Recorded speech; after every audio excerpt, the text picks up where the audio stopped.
YouTube, going to make sure everything is correct with Filmmakers Academy, and then we're going to bring this one home. Yeah, I best get up Filmmakers Academy too. Hoorah. See what people are saying. One day we have to come up with a name for our fan base, like YouTube. Make sure hangers. Filmmakers, the hangers. Oh, nice. I think we're sending to Filmmakers Academy. Let's see. It says 3 minutes 43 seconds on mine. I'm looking at the countdown clock on FA. Nice. Ooh, Shane's doing an office hours in a week or so. Nice. Yeah, Shane's coming. Nice. We already have someone here. It all started with Lost in Space. That's great. Someone's already dropping in some John Williams stuff. Nash Hall just came out of the gate. Love it. What's up, everyone? Welcome back to another Film Hang. We are up and live. Today's going to be a really fun one for those joining in. It seems like we already have some people in the crowd that knows it is John Williams Day. This is a super exciting with Film Hang. Love seeing that people are showing up hard for this. And yeah, we want to talk about John Williams, an iconic composer. This was Chris's pick for the week. And Chris, I know that you're super excited to talk about this. I'm well excited about this because John Williams was my foray properly into film and film music. Like, I can honestly say that I trace a lot of my favorite moments in film when I was a kid back to moments that John Williams scored. E.T., things like that. Superman, watching Superman for the first time and hearing that music. It's John Williams is kind of the guy that levels us all and connects us all. Like, I was talking to my father the other day. I've heard my dad. I was talking to my dad the other day, and he started whistling Raiders March from Indiana Jones. You know what I mean? I was chatting to somebody else, and they were talking about Jaws. It's like he is so integral to our film history, and I really, really love the fact that I got this choice because, yeah, we've talked about a lot of directors. We've talked about a lot of films. We did the drama last time, just recently. We've done a bunch on Scorsese. We've done a bunch on other things. We did a Kubrick film. We did Eyes Wide Shut. And then to be able to now talk about the music and a musician who of one of the highest orders who's still with us right now, and he's still doing films. And at the age of 96, he's doing Disclosure Day, which is out later this year. Is pretty bonkers. So yeah, John Williams. And the thing that I'm loving right now is in this chat, you're already seeing it. There's people writing about music. Oh, it all started with Lost in Space, says Nash Hall. Kind of true. We'll get into that because he did do some scoring for To Kill a Mockingbird, but we'll get into that in a bit. But yeah, tell us about your favorite film moments or John Williams tunes that you love. Get it into the chat. Let's talk about it, because that's the best way to honor this guy and his music, is to talk about these moments. Was it the moment when we first saw Jurassic Park and that scoring? Was it the moment we first heard, or saw a Brachiosaurus? Was it a moment where we first saw Darth Vader arrive? What was it? Was it a moment in Home Alone when the bad guys arrived in their little renter van? You know what I mean? Like, all these different things we need to hear. When was the moment you fell in love with John Williams' music? Because he's iconic. And you know what I love about today's conversation is it shows the impact that someone can have on a production other than a director. A lot of times in film, we talk about the director as the sole power of impact in the filmmaking process. And of course, the movies that he was tied to, he worked with some of the greatest directors of all time: Steven Spielberg, George Lucas, people that are household names, regardless if you're a cinephile or not. But something that is a common through line for all of John Williams' productions, and not only the director, is the impact that he had in creating music and compositions that transcended the medium of film alone. And I think that's something specifically about him as an artist. And I know, Chris, that you know way more about John Williams. And what I'm most excited about is to sit with Chris and hear from him and kind of get into the mind of what being a composer and someone that has to lead an orchestra. And for those that don't know, Chris, I know that you have a background in classical music, in playing as well. And I think that would be a really awesome context for people to know about you, because you're going to be able to bring a really unique perspective to his work versus maybe just a normal person that just appreciates his music, right? Yeah, I appreciate that. And it was something that, like, I grew up in the UK playing the tenor horn, it's called. Basically, it's a small sort of tuba. And I was playing that from when I was about 7 years old, and I played it professionally with brass bands. And one of the most famous brass bands in the world is one called Grimethorpe Colliery Band, and they're famous because there was a movie made about them in about 1995 called Brassed Off, right? And it was nominated for BAFTAs. I think it was nominated, even might have been nominated for an Oscar. I think it had Ewan McGregor in it. It had Pete Postlethwaite, who Steven Spielberg says was the greatest actor of all time.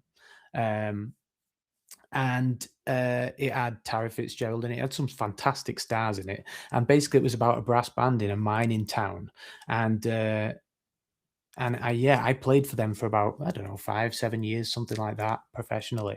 And we played lots of John Williams music. We played lots of music from different films and stuff like that. So it was something whereby I got to learn on recordings and on concert stages just what, was so important and so difficult about this man's music, and so nuanced about his music too.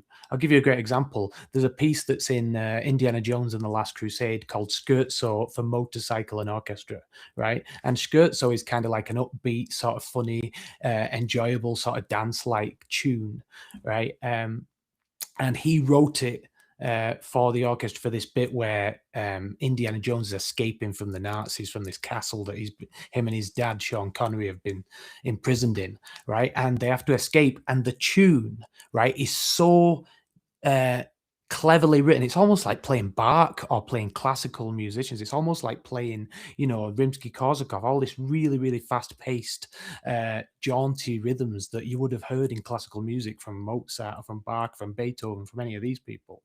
And he wrote it, and it was a fantastic piece of music. And what actually happened was George Lucas said, and Steven Spielberg said, we're actually going to put a motorcycle chase scene over this. And John Williams was like, you're going to cover this exquisite music, this so cleverly written music with all this detail and nuance. You're going to cover that up with a revving motorcycle that's being chased down this road. And that's exactly what they did. But it's brilliant music, and it's music that entertains without there even being anything on the screen. It just so happens that it accompanies the stuff that's happening on screen so well.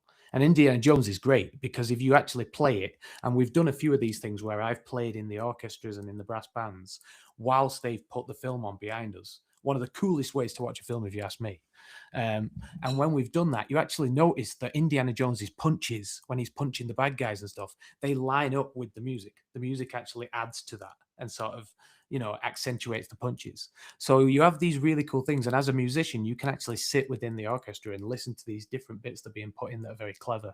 I think there's one, in Hook, the movie about Peter Pan that Steven Spielberg directed before Jurassic Park. There's some really cool moments in there where you have these kind of little tinkling.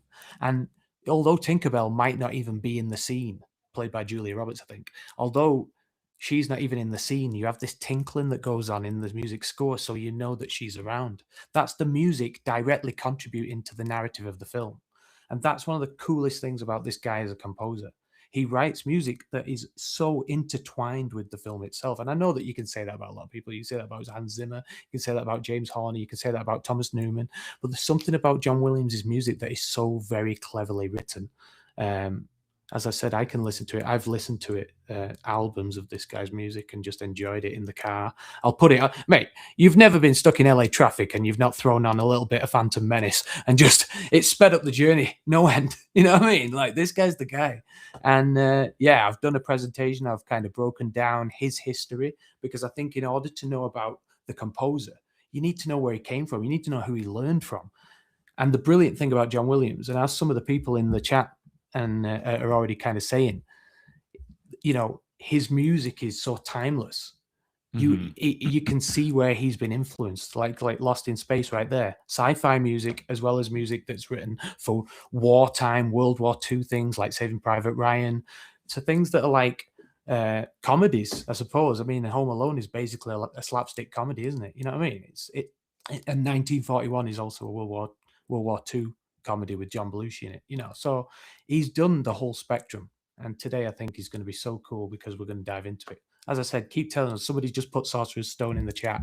Keep telling us the moments you love from movies that John Williams scored, Chris, I would love to know, what was the first film that you watched that maybe introduced you to John Williams, or even it could be just got you to fall in love with his work and go down the rabbit hole? Was there one film in particular, at least what that first movie was?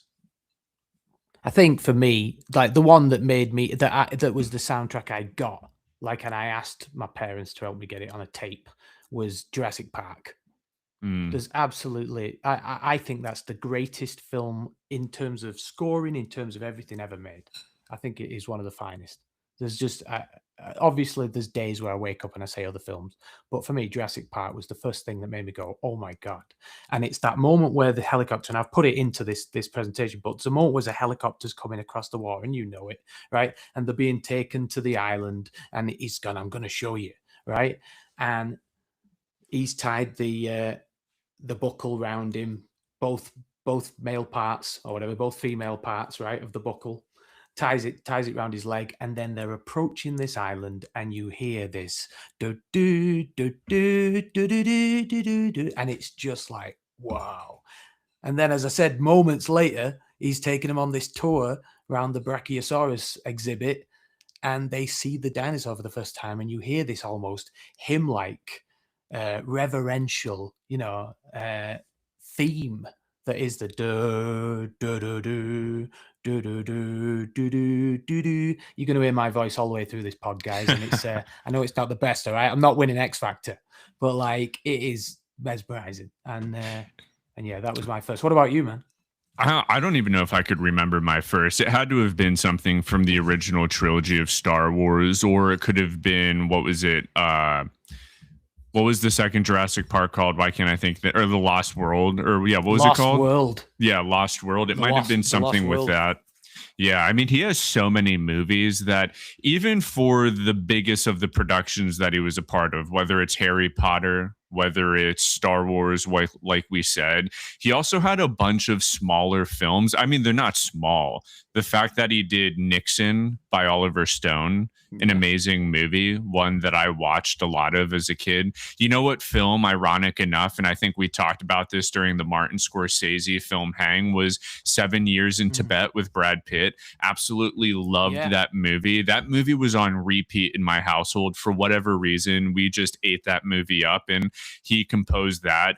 Amistad, which is another Steven Spielberg film, but still, that was around my youth. I mean, along with probably Saving Private Ryan having maybe one of the larger impacts in my youth when that movie came out, I think everybody loved that film. It was just so different and so visceral. And again, John Williams, I think sometimes it's easy to just think of him for his more like Indiana Jones and Star Wars focused films. But then you have these films like The Patriot, or again, a lot of them are Steven Spielberg productions, but Minority Report, what an awesome movie. And he was a part of that. And he has these great moments where he can be really grandeur and orchestral, but then he has these subtleties that are found in films like in Munich or Memories of a Geisha, or I mean, even some of like, I loved Warhorse, which has like that orchestral feel to it as well. I mean, the dude's been around the block for so long. The fact that he's able to work with these different directors over the course of their career, do weird films like Home Alone, do things like Empire of a Sun, do things. I mean, I'm just looking through it. Some of the films that he did early in his career, insane. I love that he did Jaws 2 as well. That probably just carried over from Jaws, but nonetheless, Jaws 2. Yeah, it's just really cool to be able to see someone working at that level for so long, who still is to this day, like you said, operating and delivering greatness, and probably never had like any steps in the wrong direction. So I'm super excited to see your presentation, Chris, and dive in. Yeah, man, I will do. Yeah. I mean, you've said it all. One of the things I will add about 7 Years in Tibet, I love that film because of the escape thing for it. Because he's Mhm. like this, and he's like a German soldier escapes. It's like World War II, and he escapes from this sort of World War II camp, and then he Yeah. climbs this mountain. Then he meets the Dalai Lama as a kid. Yeah, and you're right. I think better than Kundun, but hey, we're probably biased in that respect because we are. But yeah, guys, John Williams, yeah, arguably one of the greatest composers of all time. Definitely one of the greatest film composers of all time. And here's a little background on him. So he was born February 8th, 1932 in New York City. Now, this is the interesting thing. His dad was a jazz percussionist. So his dad was this drummer. So he got brought up into a musical household, got brought up into this idea of, lots of different rhythms and stuff like that. And then he moves to LA in 1948 with his family, and he studies composition and orchestration at UCLA. Right. And what's important about that is this is where he got his compositional and his writing sort of background. Then he goes back to New York and he learns piano at Juilliard School of Music, and he starts playing in these New York jazz clubs.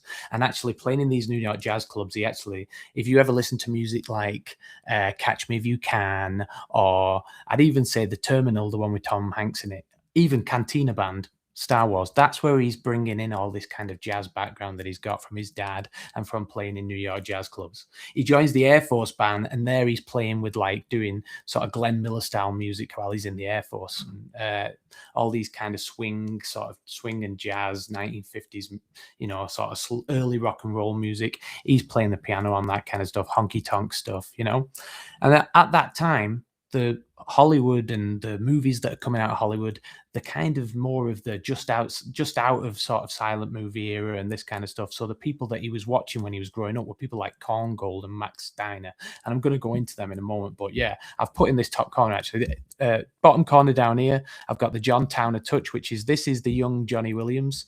He went by Johnny at that point early on. He recorded these sort of jazz albums. Here he is, a young man. You can kind of just about sort of pick out who he is.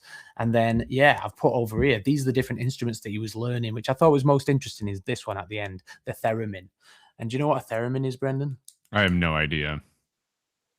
Theremin was actually invented, and correct me if I'm wrong, if anyone wants to type this in and sort of research it, feel free and jump in. But I think the theremin was actually created as like a security device, and you operate it with your hands. You have two pieces of metal and electric current going in between them, and you put your hands in certain places to get different pitches of notes, and they make this very kind of like ethereal sort of alien kind of sound, like a wee, and it's that instrument that he uses an awful lot of his kind of sci-fi compositions. He used it in AI, artificial intelligence, as I'll call it. I won't just call it AI, right? He used it in that. He used it in Close Encounters. So you can kind of see these different sort of fingerprints of his work just appearing, and that's where they came from, this early life as a jazz musician and as somebody who grew up in this kind of improvisational background. Now, I've put a video in here. If it freezes, then we won't be playing any more videos, which will be gutting because this is all about music. So this is him playing in some sort of jazz music early on, and this is from his album, which is I just showed it on the last page, this one down here, the John Towner touch. All right, so let's have a listen to it. Let's have a quick blast of about 10 seconds, 15 seconds of his music. Are you hearing that, Sweens? Yeah.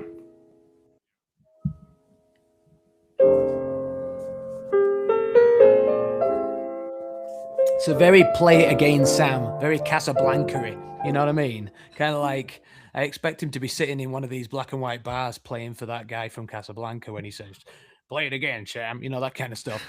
That's what I'm experiencing here. And that's John playing. I mean, look at him, nice and young and all that kind of stuff.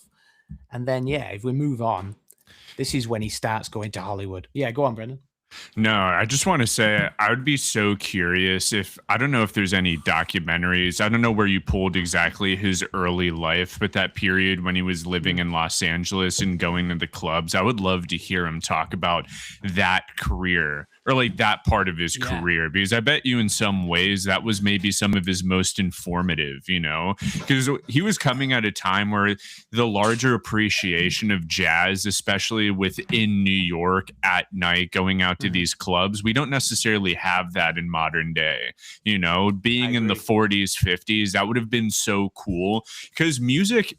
I was even listening to a podcast, even how today people just don't dance like they used to back with these jazz clubs. And at that time, there was a lot more social connectivity with music. And I think that's also something that John Williams, as we'll see, and maybe this is part of like what he experienced at this age, is the social, like I said, connectivity of his music. You also feel that in the films that he went on to score and make at a later time. So I don't know. I would love to hear. I would hope that there's a documentary where someone has at least interviewed him about that period of his life.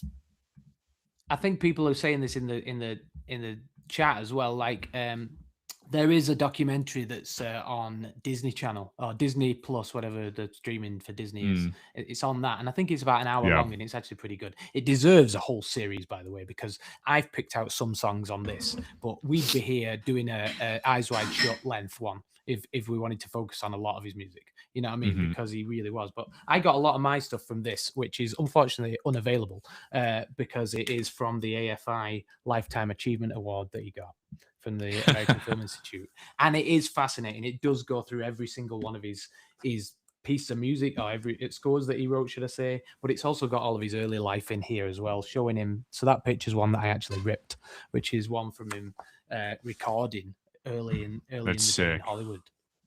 But yeah, you're right. I mean, maybe he was. I think I thought you'd like the idea of hearing about him in 1950s New York because he was kind of like a bit of a Nick Nightingale from Eyes Wide Shut. You know, Dude, like he was probably 100%. around the mafia. There's no doubt. Mafia in Oh 1940s and yeah. 50s New York was rife. Like, this is a guy who was playing at all the New York jazz clubs. He was probably experiencing all of this kind of underworld as well while writing music and while being there as an entertainer. So yeah, I bet he's got some fascinating stories to tell.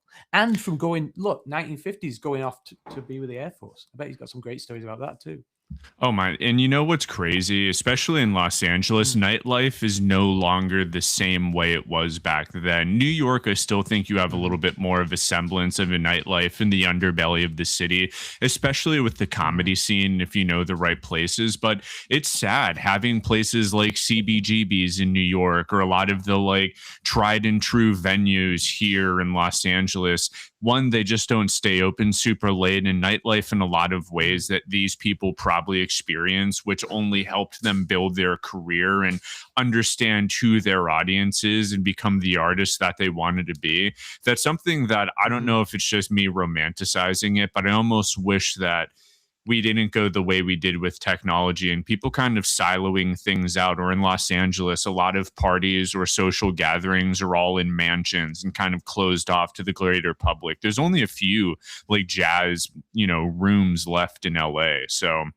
super fascinating. Yeah, Vibrato Jazz Club is one that's up in Beverly Hills. Again, it seems a bit exclusive now, but you're right. There Yeah. used to be Blue Note, all those kind of ones in New The York. Yeah, baked jazz potato clubs is were a big pretty thing. much the only really like standard one that's open almost every single day with jazz music in Los Mm. Angeles now.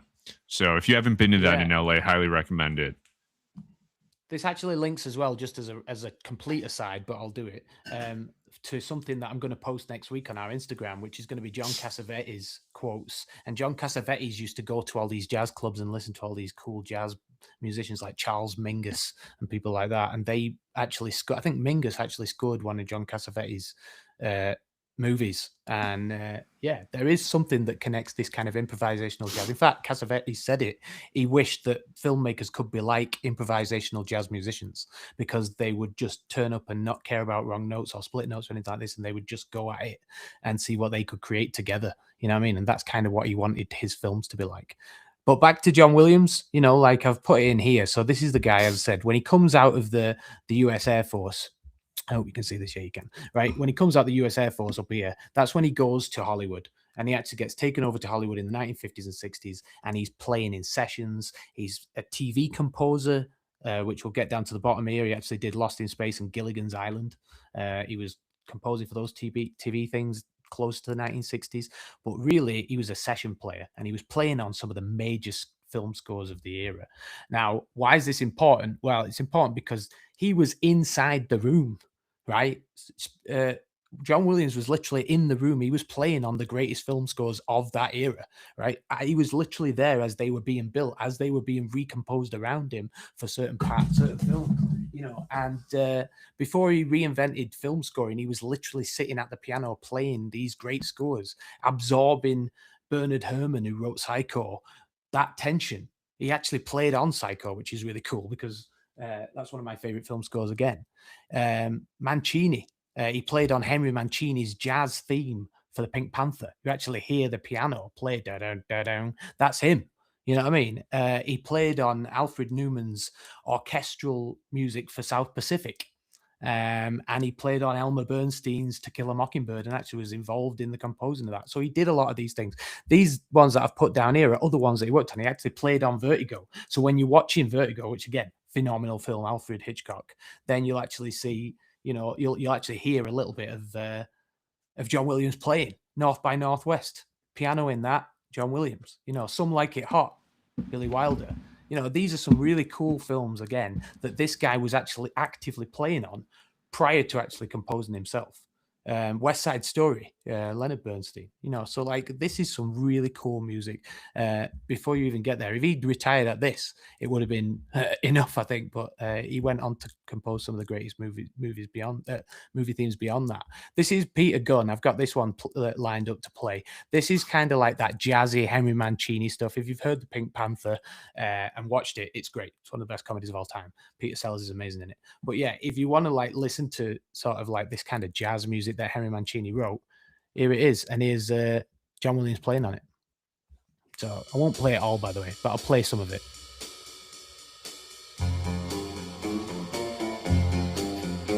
It's just also at a time where instruments, man, like people actually played music. Yeah, I agree. I mean, they were sophisticated film scores, weren't they?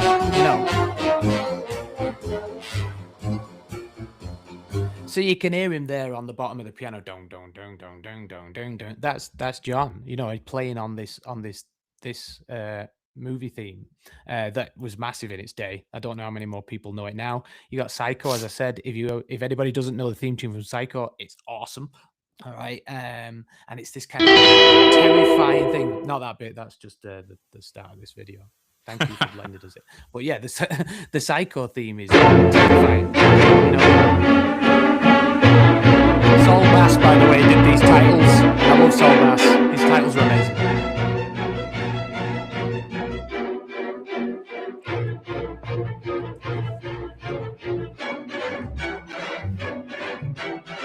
I mean, you're hearing syncopated rhythms there, Sweens. You know what I mean? This isn't simplistic writing. This is like some hardcore stuff, and I can't play too much of them because we'll get taken offline. But like this was the theme from Psycho. And again, high up in the strings. One of the things that I'm trying to explain here by showing you guys like the stuff that came before John Williams and the stuff that he was playing on, he took all these together and synchronized them and became this composer in his own right who put all of this into his scores. So the reason we have scores for Jurassic Park and for Star Wars and for Indiana Jones and for like the plethora that Brendan mentioned before and that we'll see as we go on is because he played on these scores. Now, one of the coolest things about Bernard Herrmann's music, Psycho, is he used strings in the high register to create tension and to create that kind of human response of fear and awkwardness. And you heard those kind of chunk, chunk, chunk, chunk, chunk. That was used again when he was stabbing her in the shower in Psycho. So you've got that kind of idea of using music to elevate the movement that's going on screen. And you've actually got this kind of theme, this bit.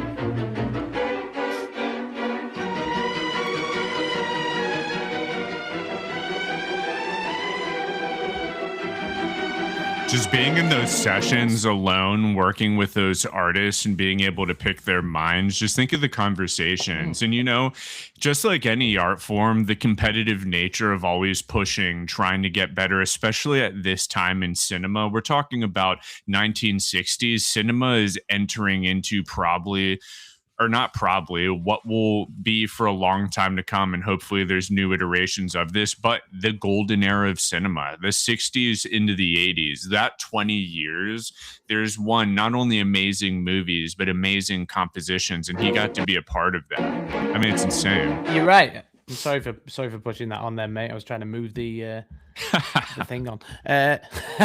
But you're right. Movies, I feel like what John Williams did was he took all these ideas of this and made it modern. Because you think about it, right? We were going through this stuff in sort of like, I suppose, 70s and 80s where soundtrack wasn't as orchestrally important. You know what I mean? But you know what's brought it back? No, sorry, I didn't mean to cut you off. But it's also at this time, like Something that like I always forget is this is where overtures are certain super important. Intro credits. There are really no post credits in films because they didn't list all the grips, the production's assistants. In music, like set the tone for the experience that you were about to get into, which is something that I hate that end credits kind of shifted overtures from really not really existing anymore. Yeah. I mean, I kind of missed that. I don't know about you, but I like I miss think the it. last time I saw a proper overture, or like kind of like after we've had a slight introduction, and then we'll go into this kind of like I suppose Bond-esque sort of title sequence, which we used to get in every single film. You know what I hmm mean? The last time I properly saw that done was probably Django or The Hateful move, Eight. You know, yeah, like in a Hateful Eight. Tarantino movie. hmm You know what I mean? And it's sad really because it is something that I really got to enjoy. It kind of settled me in for the film when I went and saw it. When I was watching Shining, the re-release in IMAX at the Grove, I think earlier this year, I'd like to say. I think it was in January. Same thing as it's driving through the forest, you just have this, eerie sort of tune as they're going up, and it's like it really does add to the experience. It gets you set for to take on the information of the rest of the film, really. Um, That's what I yeah, love about I could go Fincher. through. Yeah. Go on. No, that's what I love about Fincher is he still does like an intro, like intro sequence for his Yeah. movies, you know. Yeah. I mean, like, dude, the one that springs to mind immediately is Panic Room. When hmm the intro sequence is as you go through the floor, right? And it does that really cool tracking shot down. Yeah, Exceptional. it's awesome. Exceptional. And we've just got to see Saul Bass. And if anybody wants to look through any more Hitchcock movies, the majority of it, North by Northwest is a famous one. Saul Bass inspired sort of titles. And yeah, he's very, very cool. And I've got books back home in LA on him.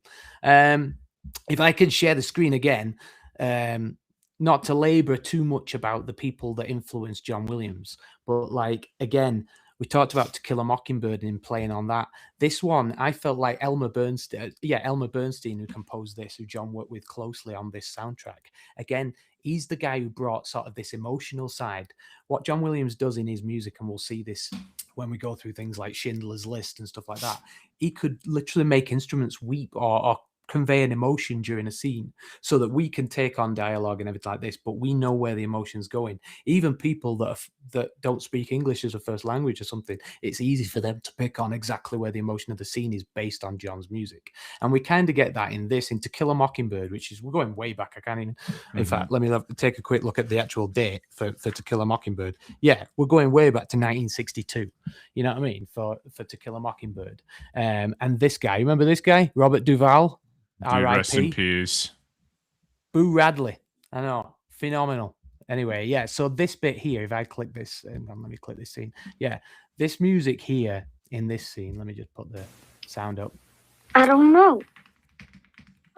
It's so beautiful and so really on the ground. lightly written. Again, we don't need the strong music. We don't need the strong score for this bit. We just need a nice little bit of music. So when she sees Boo Radley for the first time, who's like the town bogeyman, and they've told all these stories about him in the film, but then when he eventually turns up, he's a nice guy, and he's actually a savior and a person they've just, totally misunderstood. This is the music we get when we first meet Boo Radley, and it's beautiful.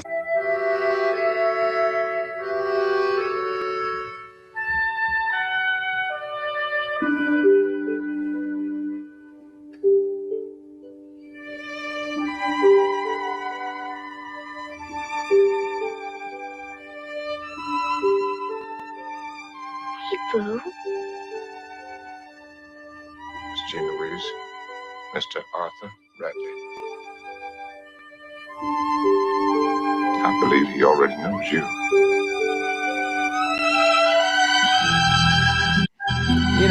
What absolutely beautiful music. And hang on, let me just flick this off so that way I don't forget now. But what absolutely beautiful music, and so innocence conveyed within a score. We didn't need any dialogue other than "Hey Boo," to understand that this guy is actually an incredibly childlike and innocent individual. The same strings, same height, pitch, and everything like this, but this beautiful way in which we convey emotion through music, and that's something we're going to see from John Williams, going forward. So I thought it was really important in this early part of this kind of conversation to go, right, where did he get all these ideas from? And it's not just these guys. You know, he had Alfred Newman again, who won an Oscar for The Robe, I think it was, right? Which is this sweeping kind of classical music, very kind of romanticized classical music. But also he had these little sort of flourishes with Elmer Bernstein, who was writing some phenomenal music at the time, Great Escape and stuff like that. And then, as I said, Bernard Herrmann doing Psycho. I mean, you're learning from all these different people and putting them all together. And one of the guys that he learned an awful lot from was this guy. And this guy, I could do a whole thing on him alone, right? Is a guy called Eric Wolfgang Korngold. Now, you don't call your kid Wolfgang without him becoming a musician, I think, in Germany. You know what I mean? Yeah, Korngold was basically this theater composer, and he wrote music for ballets and theater all across Europe, all across Germany and Austria and all that kind of thing back in the day, back in the 1920s. Okay. The day was 1920s. Okay. And composers like Richard Strauss, who did the music Also sprach Zarathustra that's used in 2001: A Space Odyssey by Kubrick, right? That guy, and Giacomo Puccini, who's an Italian composer who was very, famous classical composers. They lauded Korngold for his compositions. You know what I mean? He was celebrated by these guys. And he was brought across to Hollywood, again, early 1920s, by a guy called Max Reinhardt, who was doing Hollywood silent films back in the day, right? And he began collaborating with Reinhardt on a bunch of productions. He was doing all these different sort of like recompositions of classical pieces. And eventually, one he did was on waltzes that came from Vienna, so sort of like, Blue Danube and stuff like that. And they were used in a 1934 British film that was directed by a little-known chap called Alfred Hitchcock. So Korngold worked with Hitchcock early on, and that is how John Williams came to know his work and came to love his work. He also worked on this little number, which if I flick it across now, is Robin Hood. With Errol Flynn right here, right, in 1938. And this won him the Oscar, I think. In fact, no, I'm wrong. He won the Oscar for Captain Blood, which is this one here with Errol Flynn in it. But basically, Korngold was the swashbuckling, the hero arriving to save the damsel in distress music guy. Like when he comes flying in on a rope and he jumps down and then he fights off 50 guys with a sword and he runs up some steps that seem to go to nowhere, and then he jumps onto like a candelabra and he swings over people and stuff. The music that accompanied him doing that was Korngold. And I found this really cool clip that's from The Adventures of Robin Hood, right, with Errol Flynn in it. Oh, I'll tell you a little story about Errol Flynn quickly, Brendan, if you want, right? Errol Flynn was a raging alcoholic, and he was told, so much so he was told that he wasn't allowed to have alcohol on set when they were filming films because he would drink all the time that he was on set, right? Here's the coolest thing about Errol Flynn. He injected vodka into oranges and would walk on set with like a bag full of oranges. And then when they were filming, he was sitting chomping on an orange all the way through and having the best time of his life. So there's the coolest little sort of that. If you want to know where that story came from, I think it's Hollywood Babylon, which is what Babylon by Damien Chazelle was based on. It's a great book. I think it's $10.99 on Amazon. You should all get it because it's really, really cool. It talks about Chaplin and some of the kind of scandals he got involved in and stuff. It's great. But yeah, here's the music from Robin Hood, this swashbuckling. So what you're listening for here in what John Williams went on to do. What you're listening for here is this kind of heroic sort of writing, which we see in Indiana Jones and we see in Star Wars and all these other things. But this is Robin Hood from 1938 by Korngold. Let me play it.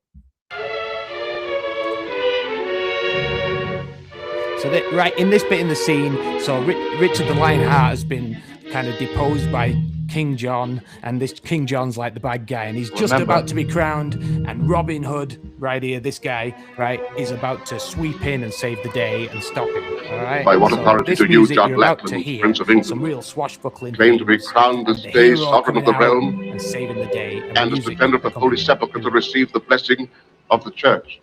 By right of blood succession, according to the law of the realm. Is it of your own free will that you thus depose your brother, Richard the Lionheart of England? Richard no longer exists. From this moment forward, I, John, am King of England. Aren't you a little premature, brother? You hear that trumpet being used? Think about the trumpet that gets used in like Star Wars to It is announce, the king. you know, the The king opening. is. Sweeping strings, doing all these chromatic runs.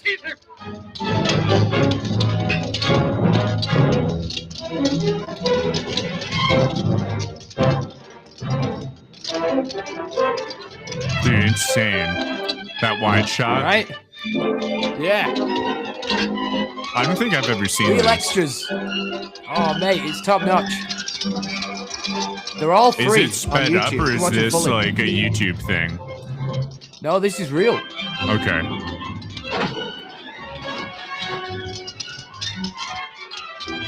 You're right, it does seem a bit faster than normal. Yeah.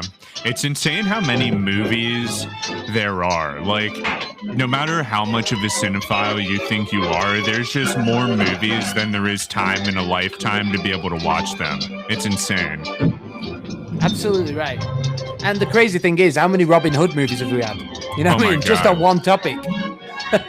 We already have another But one you get right the around the gist on corner. that. Yeah. So you get the gist on that, right? That's basically, you know, everything that John Williams learned in terms of this. As I said, I keep saying swashbuckling, but this kind of idea of, you know, the hero arriving and these really fast running strings all the way, you know, all this really does convey that sense of danger and kind of adventurousness and everything that you hear in Indiana Jones. And not just in that, like Jaws was a great example, because when he worked on Jaws, John was told by Spielberg, this is what this movie's like. It's more of a horror movie, blah, blah, blah. And Williams was like, no, this is a pirate movie. These guys are going out on a boat to go and get the bad guys. Like, and it's this kind of, he was like, this is pirates on a boat fighting a shark, you know, and he wrote it like that. If you listen to the bit when the orca, you know, the boat goes out after, you know, with the three of them on it to go and hunt the shark. When you hear that going out, it's the same kind of heroic music, this kind of fanfare of them going out to sea. And it's exactly that kind of thing. It's what we've heard from Korngold. If anybody wants to listen to it, there's loads of interviews that John Williams has done on Korngold and his influence over him. This is one of them. I won't play it now, but like, this is really, in fact, do you want me to play it now, Brendan? I mean, I think. Well, actually, I have a question for you, Chris, that might be like within the scope of especially this period, you know, considering composers and coming from classical music in that period of telling stories before there was motion pictures, right? It seems like a lot of the same architecture from that period was placed into movies, but do you know some of the methodology or like how they came up with these ways of using music to be able to help like personify certain aspects of the movies? I don't even know how to like put this question into place, but like, what was the thought process of a lot of these composers in the 1920s where movies, and in a little even after that, where movies are still new? Like, it's crazy how good they were at, you know, crafting this stuff, but I would love to hear your thoughts on that. Yeah, I mean, it was an experimental time, and I think that what that leads me into is a really cool, interesting element of compositions that, as I said, John Williams learned and then took forward, because it was an experimental time, and Williams is learning from classical composers as well as the guys that are in Hollywood doing it at that point, right? And the classical composers he's looking back at are operatic composers. And one of them, probably the most famous of all time, right, is Wagner, Richard Wagner, who wrote what's called the Ring Cycle. And I know you as a fan of Lord of the Rings, and as a lover of Tolkien and those kind of like a great mythical sort of fantasy quests and stuff like that that are being told through, you know, film and everything like that.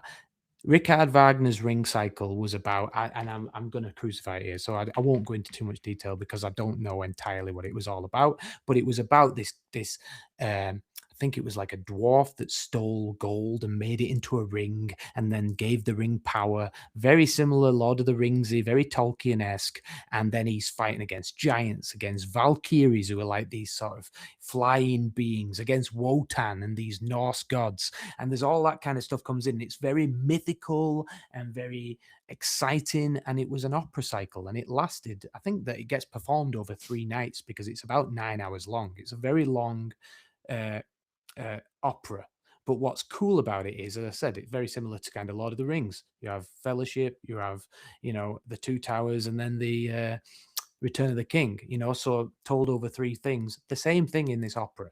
And what was great about it was Richard Wagner was writing so that he could introduce characters through themes, and not just characters. He could also introduce places. He could introduce objects. He could introduce ideas. So throughout his Ring cycle, he has these different musical themes. One's characters, and one of the main characters was a guy called Siegfried, right? And Siegfried has a theme, and then Siegfried's, I think, Brunhilde. The story is actually told in Django Unchained, which is wild, by Christopher Waltz's character, right? But you have Siegfried and you have Brunhilde, you have all these different characters are all depicted by themes. And then what he does is he puts in different feelings. So you have death, you have remorse, you have guilt. They have themes, and they have these little sort of, as I said, 4 bars, 8 bars, not long, maybe 10 seconds, 20-second themes, maybe even less, might even be just a little flourish. Like if I sang da da da da da da da da, that's literally Darth Vader's theme. And whenever we watch the space opera that is Star Wars, you hear that, that either Darth Vader is around, or the dark force, or whatever you call it, the dark side is around, or somebody's about to turn to the dark side. That tune itself is used by John Williams in the same way Wagner used all these different themes in his Ring cycle. You know what I mean? And as I said, like I've put them all on here. We don't need to play them all, but you have Valhalla has a theme that goes da do do do do do, right? And you also have Siegfried, and you have the Ring itself. You have Fate actually has its own theme, right? All these different things are presented early on in the Ring cycle in this opera, and then they're brought together in different pieces of music, right? And there's one piece that's called The Entry of the Gods into Valhalla that I think comes at the end of the first part, the first 3-hour segment. And it's literally all of the themes all together, all written in different instruments and all this kind of stuff. And they make up one main score. Now, that in itself is mesmerizing. That is like writing a script, and having all your different characters, and then they all come together at the end of the first act to propel us into the next one. That through music is nigh on impossible, because they've got to work, they've got to homogenize, they've got to harmonize, they've got to either clash where you want them to clash. All that kind of stuff is so important. And this, again, this was all done to help the audience track the story, to track the emotion without any dialogue. Like in opera, you can't follow every word that's being sung. And in same way in ballet, if you ever listen to Prokofiev, Romeo and Juliet, you follow it musically, you know what I mean? As well as through the dance on stage, you follow it musically so you can tell where the emotion's meant to be. And John Williams does this, and this is precisely what he was picking up on and then using to propel film forward. You know what I mean? So that way, then you can have Spielberg just focusing on the action of the scene. And when we look at things like Jurassic Park, when the kids are running away from the velociraptors, you can tell where different things are based on the music. You know what I mean? And you can tell what's in the scene and what isn't. You can tell how we're meant to feel as an audience and how we're not. Again, I talk about Darth Vader's theme. That evolves throughout Star Wars. I'm not just talking about one Star Wars. I'm talking about all 9 episodes, from Phantom Menace right through. And if you're writing from 4, 5, and 6, fine. Then 1, 2, and 3 after that, and then 7, 8, 9. They evolve. We hear how Darth Vader evolves as Star Wars goes on, because musically he slows it down, he changes the rhythm, he changes, like, there's moments where you just hear this do do do do do do, and that's it. So it's kind of like just segmented up. It's shortened. You might only hear certain chords out of it. You might even hear the whole chord scheme just be played by those 4 notes. And in the same way, do do do do do, ironically, heard those notes being played in Project Hail Mary. You know what I mean? That's become almost a symbol for alien life. You know what I mean? That's John Williams' theme tune for us exploring other realms, So this is what's really cool. And as I said, they'll intertwine, they'll play, it'll show conflict if we play both themes together. It might show relationships if we play them together. Really, really cleverly done. And if you want to search things, this is the Vader things. I included this just to show that changing, but I kind of sang it anyway because people like my voice.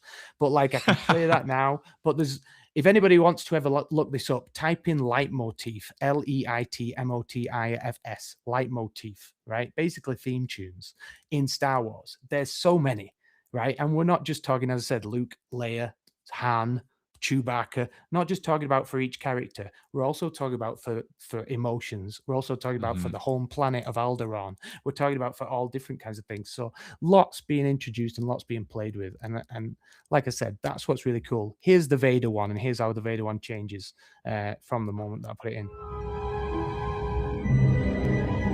This is the first time it comes in Star Wars Episode 4. This is the most famous rendition of it. This is his Imperial March. This is whenever Darth Vader's turning up to fight. This is it. Lord Vader, the fleet has moved out to flight speed and we're preparing to... Just in the background there, you know?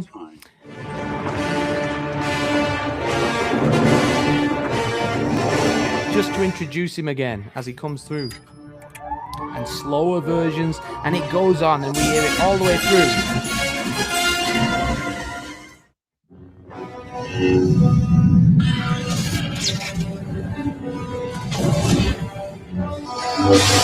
So all the times that it's being used, and if you want to look at something that's really cool, Inside the Score does a real good job of this. It really does focus on all different John Williams themes in different movies as well. I would highly recommend this, and I've got a few others that I would recommend as well, but that's a real top video resource for if you just want to learn about the music that's behind the films that you're studying. Let me go on to another bit. Yeah, one of the coolest films. Go on, Brendan. No, I was just going to say, it just goes to show the level of craftsmanship at which he's operating at as well. You know, just to be able to have those iterations on top of a theme and being able to see that over multiple films and be able to know when to best implement what like theme or the word that you brought up there. It's cool. You know, I love to see that craftsmanship, and it's only one of the many attributes in a film. You know, something that's that complicated only makes up the score, and then you have the tangible bits being the lighting and shooting it and the costume. Just goes to show how much is in sync all at once to be able to make something really good. Yeah, I mean, and when you have somebody like John Williams, I imagine he does a lot of the thinking for you. You know what I mean? I imagine. Yeah. I mean, what was it? He said, I think him and Steven Spielberg said it best, right? Spielberg said to him, he said to Spielberg when he was asked to score Schindler's List, he said, I don't think I'm capable of scoring this, or something like that. And Steven Spielberg, he said, I think that there are other people that should be scoring this, something like that. And Spielberg said, there are, but they're all dead. And that's the, you know, like it's that thing of he was the best at the time to do this. I mean, like one of the coolest examples of him scoring and using leitmotif, this brilliant word, as I said, these little theme tunes, is in Home Alone, which I've tried to do our film hang version of here, Brendan. Do you like that? That is, yeah, I love that. I was wondering what was going on here. I was like, that's a new version of our logo. You know, like that. It looks very 90s, doesn't it? Like that is literally the that's everything in the font 90s had a drop shadow. Everything in the 90s had a slight drop shadow. You know what? I'm glad. I appreciate that because I went to town on that drop shadow. I was like, this looks horrendous. This looks dated. But yeah, it is. I mean, if I go on the next page, next one after this, right, wherever it is, there's the Home Alone logo. Where is it? Yeah, Home Alone logo here, right? And it looks pretty near. Damn it, I'm pretty proud of it. You know, like I put the little light bulb in the top of our film. Good job, Chris. If you want, good job. Yeah, guys, you feel free to download. Guys, we won't sue you for it, right?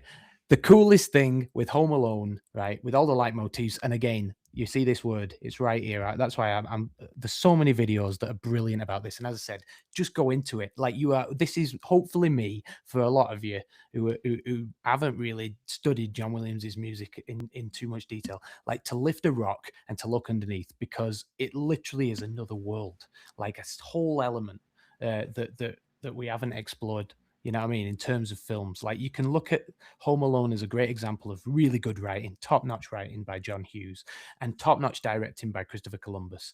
But when you start looking at the music itself as well, you go, holy moly, it is otherworldly, like top-notch. And the coolest thing about Home Alone, John Williams is bringing from classical music. Prokofiev is a great one, and it is the Nutcracker And if any of you have seen the Nutcracker, you'll know that there's bits in Home Alone that have been ripped directly from it or recomposed or rechanged. One of them, when they wake up late and it's like that, straight from the Nutcracker. But again, it's him doing it, writing this new themes based on that to show the family kind of in crisis and trying desperately to get places and stuff like that. Another cool site that I would highly recommend that people go to is this one, B Radfrey or Bradfrey. Bradfrey. I don't know why I said B Radfrey.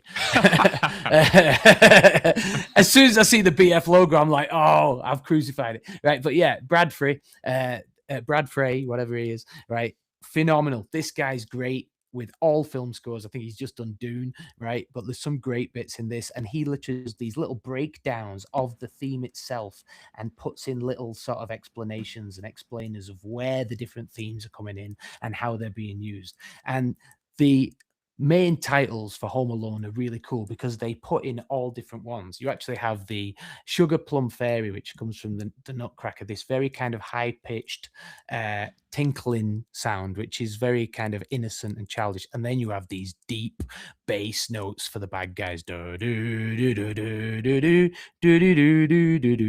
like really kind of gruesome kind of thing. And again, how it ties together this idea of it's a comedy, right? It's a little kid against two slapsticky Three Stooges style idiots. You know what I mean? And if you look back at things like when he was playing on Henry Mancini's Pink Panther, which is about this dopey, slapsticky style cop in Peter Sellers, you can actually see how he's weaving all this stuff in. Let me play you a little bit of the main titles so then you can have a listen. Then I can have a drink of coffee and stop talking for a second. Here's the main titles. Very high pitch, very nice, on a kind of claving over, you know, glockenspiel, I think. And we have this kind of sinister theme, so we know that there's this mystery going to come on. Listen for the glissandos, these going up and down, right, in the strings. Very, very sinister, you know.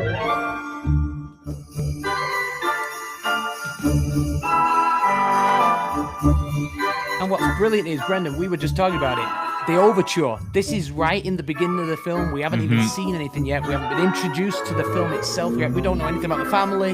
This is giving us every single emotion that we're going to feel throughout this. And it carries through, through the whole film.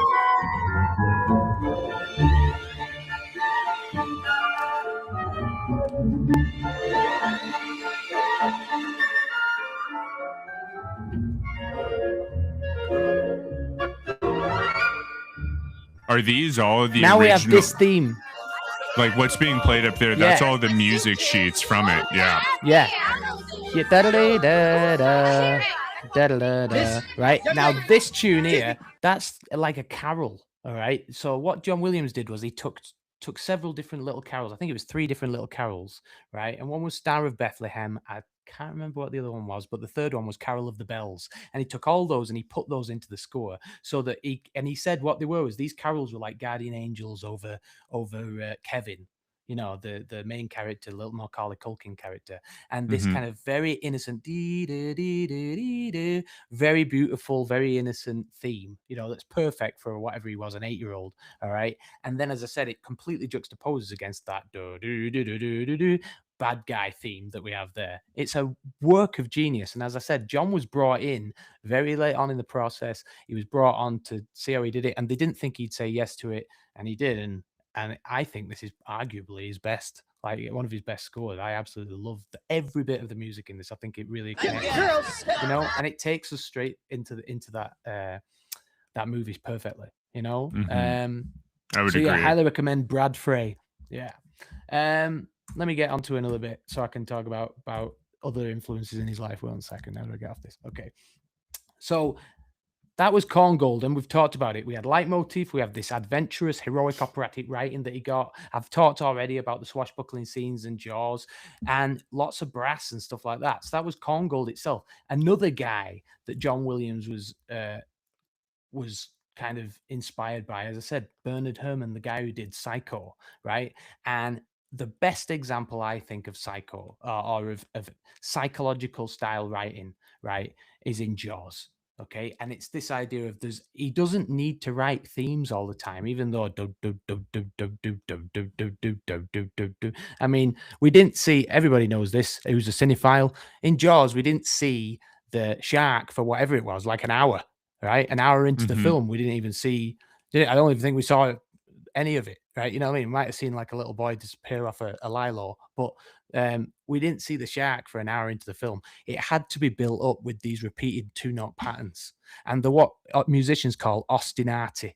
Okay, repeated notes, and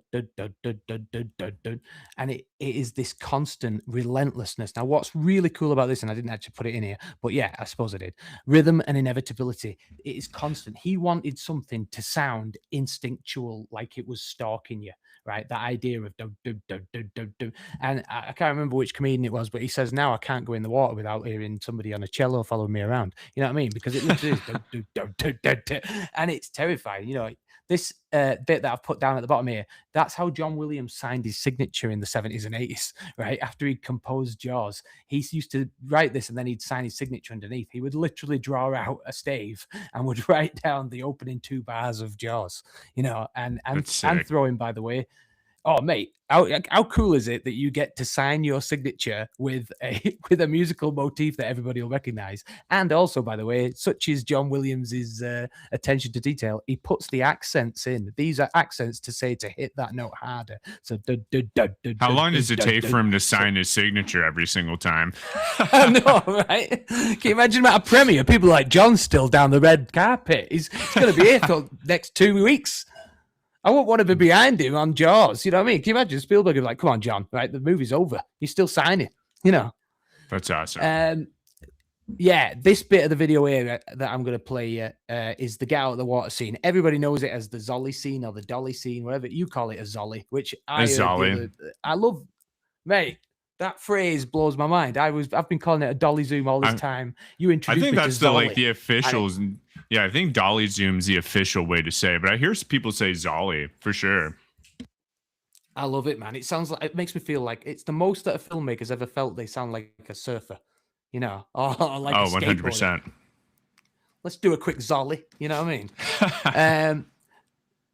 Here's how he does it, right? So he creates this, again, Bernard Herrmann style. Bernard Herrmann, whenever you want to hear Bernard Herrmann, Psycho, right? He creates this psychological kind of nerve-wracking music, stuff that will literally make you tense when nothing's happened. You know what I mean? It's just, he draws it out. How does he do it? Like I said, that inevitability, that but also limited harmonic music. He doesn't move around too much. He keeps it very much in the same place. All the chords are in the same place, everything. And that stasis, that lack of movement harmonically, it's not sweeping up and down the score like we've said in Robin Hood. He's not sweeping up and down the score like in Jurassic Park. He's keeping it very close. And that stasis leads to that anxiety. Also, he leaves chords unresolved. So when things are left unresolved, inside us, it's a bit like us with like a movie that just kind of ends and you're like, oh, what? I wanted it to go here. I wanted it to go there. I wanted this to happen. I want that to happen. That lack of resolution leaves us unsatisfied and leaves us almost on the edge. You know what I mean? Leaves us over the precipice and then stops, like in a roller coaster when it just goes over the edge and teeters and waits and waits and waits before resolving. That bit creates that psychological tension. In the same way, like I said, minimalism. He's not putting stuff flying all over the place. It's very, very repetitive, very, very instinctual, and very, very low key at this point. And that's how he creates that tension. And if you listen to this bit here, where it's the get out the water scene, give you a little bit of background. Little kids gone out into the water when they've been warned that there is potentially a shark on the loose, right? The beach has been opened. This little kid's gone out in the water, and Roy Schneider here is going to get a very awkward moment that is the Zolly. Let's have a look. Hey, Mike, I know you got a lot of problems downtown, but I've got a couple of problems at the house I wish you could take care Listen of. for the music. One, I've got some cats parking in front of the house. Great shot. Garbage truck next to the office. So what I need is a red zone. It's a simple thing you can take care of. Honey, would you come here a minute, please? Scooch. Please. So nothing right now. There's no music in the background here. So wait for it to come in. Listen, if the kids go to the water, it's really No. and they can play out here on the beach. All right, let them go. There's the poor kid. You don't even know what's going to hit him. It's cold. We know all about you, Chief. You don't go in the water at all, do you? Some bad hat, Harry.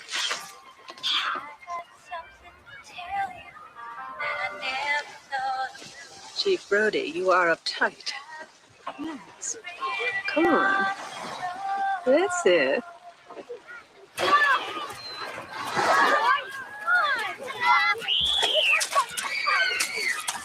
Oh, do you know the Muffin Man?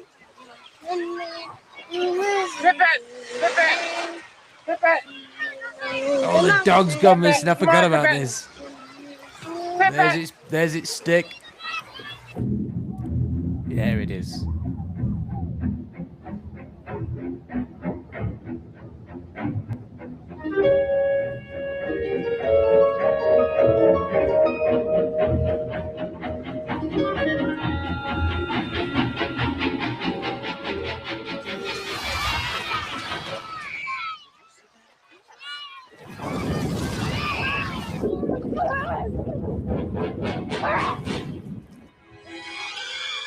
So good. Such a great moment in any film, right? I'm glad that we left that going, by the way, because I'm glad that we could just appreciate epic moments in film. By the way, anybody wanting to go and see stuff about it, it's at the Academy Museum I was right just now about in to LA, say. and it's awesome. It's such a. Have you been Is yet, it Brendan? good? I'll take No, you. I haven't had the chance. I haven't had the chance. Great. It's so good. They've got so many cool things about it. And there's a bit that's dedicated to John Williams that has the clock on the wall that he would use when he was doing a spotting session. And a spotting session is basically when you're recording the music to go with the film, right? And the spots that come up when they're playing the music across the screen like this, there's a spot, and that's where you start playing, right? And he's doing these, and they've got the clock that they've got from the spotting session. They've got his baton, and they also have like a keyboard there so you can play the notes along to the music, and it's such a cool exhibit. There's so many cool bits in it. There's like the original script. Yeah, it's great. What did it replace? Did it take all of the Guillermo del Toro stuff out, or what did it replace at the Academy Museum? I think it replaced the Haigh. Well, about 2 years ago there was the Hayao Miyazaki exhibit. Yeah, that was great. That left. And then I think color then came in, which was like color in film. That was awesome, right? And it was showing how they did different, how they used to paint the cells, each different film cell and everything like that. It was fascinating. The color exhibit was one of the best exhibits that the Academy Museum have ever had. But then now they've brought Jaws, and it's there until I think July of this year. And I'll have to go check it out. Every penny. Yeah, it's great. It's such a great one. And downstairs they've still got Barbie, the Barbie production designer who did Beauty and the Beast and stuff like that. I saw the Cyberpunk exhibit also just closed recently, is changing over too, which I really like that one, even though it was super small. I thought that one was really well done. Yeah. I mean, it showed you in terms of because what was on there? Oh yeah, they had like Terminator 2 in there as well, didn't they? They had all different kinds of bits. I think they had Tron in there. Yeah, there was some really cool bits in that. I love that. So you heard it there. That kind of strings moving up the scale as we did the Zolly. You know what I mean? It just, again, he's doing what you're doing visually with the camera. Mm-hmm. You know, pushing the camera in whilst pulling the zoom out, right? He's doing that musically whilst we're seeing it being done visually. So he's adding to that whole thing. Again, it's him doing something completely in parallel to what we're seeing visually. And I think that that's what makes John Williams' scores so cool, is that you can literally, there is actually, you can buy DVDs now. I know that they've just done Indiana Jones and the Dial of Destiny. You can watch a film now that's just, it says score only version. You can literally watch a DVD and click play on Indiana Jones, and I think that the dialogue is very low or muted even, and you are just watching it with the score playing. I've never heard of that. Different element entirely. Yeah. Indiana Jones, I think I even might have put a picture of it in just to kind of like convince people that it's a really cool idea. It might not be to some people, but to me, I love it. I think it's great because you're watching a film in a totally different way. You're appreciating it for something totally different. And in fact, tell people later on in this present. Tell people your process of how you watch like Turner Classic Movies in the background when writing, because I think that's super unique. This happened when I came to FA, when you and I were working together on something. I think it might have been a workshop for FA. And I said to Brendan, do you do that thing that that Scorsese tells people to do?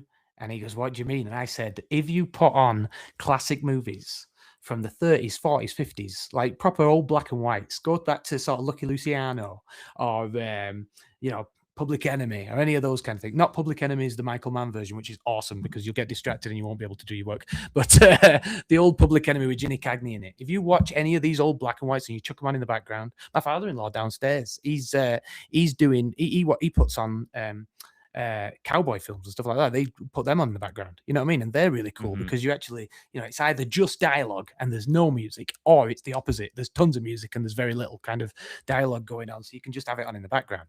And it's great because you appreciate the movie sonically, auditorily. It's like having a podcast on while you're working, except for you've got something, you know, that's classic music, and it's fascinating to have on because you will do work. Don't worry, you won't get distracted by it, but there'll be moments where you'll look up and you'll see the way the blocking's been done, or you'll see the way that, you know, certain aspects of the filmmaking has been done, and you appreciate it in a totally different way. So if you ever want to try something, I mean, I bet your boss will fire you at work if you just shut the TV on and start watching black and whites.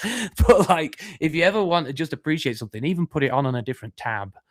I've put on Jurassic Park, even though that's not 20s, 30s, or 40s, or 50s. But I've put Jurassic Park on multiple times just in the background, just to play. And I can appreciate it whilst I'm working. Just the music, you know what I mean? I can appreciate it auditorily. And yeah, I mean, I'm sure Brendan, if you want to type in score only version, like Indiana Jones definitely has one, but I wonder how many more there are, because that is awesome. And that is something we should always champion, because it allows us to appreciate the visuals with music and not just focus entirely on dialogue, you know? This guy, while you're doing that, and feel free to jump in on me, Brendan, I don't mind, right? But this guy is Henry Mancini. And as I said, famous for Pink Panther, but his jazz scores were absolutely awesome. And this is a guy that, as I said, if you listen to Catch Me If You Can, arguably one of Spielberg's best films, I think. Catch Me If You Can, with Leonardo DiCaprio and Tom Hanks in it, all about this guy who is like a con man. Well, he isn't like a con man, he is a con man, right? And the scoring for this is brilliant, and it's like this very kind of like improv jazz on a saxophone. It's very kind of like band apart, you know, very kind of like Goddardy, I think. Playtime, even Truffaut, you know, is it Truffaut? No, Tati. Playtime, you know, very, very chill. By the way, Playtime, I watched a great Instagram on, just getting wildly taken off course, but Playtime, I watched a great Instagram on that. Playtime is awesome, right? I hadn't appreciated Playtime before, but it is a great film. If anybody the world building is insane. It's amazing. It's like, one of the best so films much from random that stuff period. going on. For a movie in 1967, it's like Tati was just an insane director, all of his body of work, but just the way he's able to showcase the worlds that he's trying to speak to. And yeah, he was an awesome filmmaker. Highly recommend Playtime. Yeah, I'd agree wholeheartedly. Have a listen to this one, though. This is closing intro sequence from Catch Me If You Can. Listen to how different this is to the swashbuckling and the craziness that we've had in previous things I've just been showing you. Very kind of light, very kind of sneaky. You know, we've kind of just heard a little bit of this in Home Alone, I suppose. You know what I mean? But he's very good at creating these very mysterious atmospheres. And now I've told you that it's about a con man, played by DiCaprio. It matches perfectly. You know what I mean? Great intro, like love that. I wish more movies had intro sequences, man. It's brilliant, and again, Saul Bass inspired. Now that we've talked about Psycho, you can't help but see it, can you? Look at it. It's Psycho-esque, I suppose, like North by Northwesty. You know what I mean? But again, like, that's really cool, this kind of creeping up on you kind of atmosphere. And again, we've not seen any of it yet. We don't even know who Frank Abagnale Jr. is, but this intro sets you up for it. And it was kind of out of left field. Nobody expected it to do as well as it did. And then it it was like a massive hit. And as I said, one of the best. I wrote down a bunch of things here, but yeah, these jazz harmonies is one thing, the playful orchestration that you've just heard there, and then these swing rhythms. We hear it in that. We also hear it in, as I said, Cantina Band scene from Star Wars. It happens all the way through that bit. And also The Terminal, which is the one with Tom Hanks in it. Brilliant stuff. If I play you a bit, when there's a bit in this scene, The Terminal, which is when Tom Hanks's character, who is a man who is trapped in the terminal of an airport, he can't go out. His country's at war, so he can't go back to his country. He can't go out into America because he doesn't have a visa, so he has to stay in the airport terminal, and he's there for months. And in this scene that I'm going to play you now, it's when he's collecting quarters so he can go and get himself food, and he's collecting quarters by returning the trolleys and stuff like that. It's very, very clever, but listen to the music, the way that it kind of carries us through that moment. And again, this kind of sneaky, cheeky, kind of playful skirt saw music that I talked about before. Have a listen.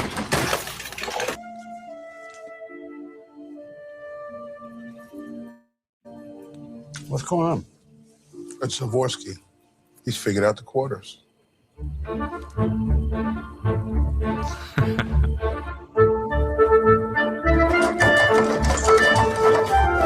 And it's got this kind of Eastern European lilt to it because that's where Zavorsky's character came from. And John Williams was taking folk music from that era and recomposing it to be Victor's theme, which is what we hear in this. I told you at the beginning, he played clarinet. He learned clarinet when he was younger. Steven Spielberg played clarinet too. He's using that clarinet to play the main theme, the Victor's theme. Keep the church.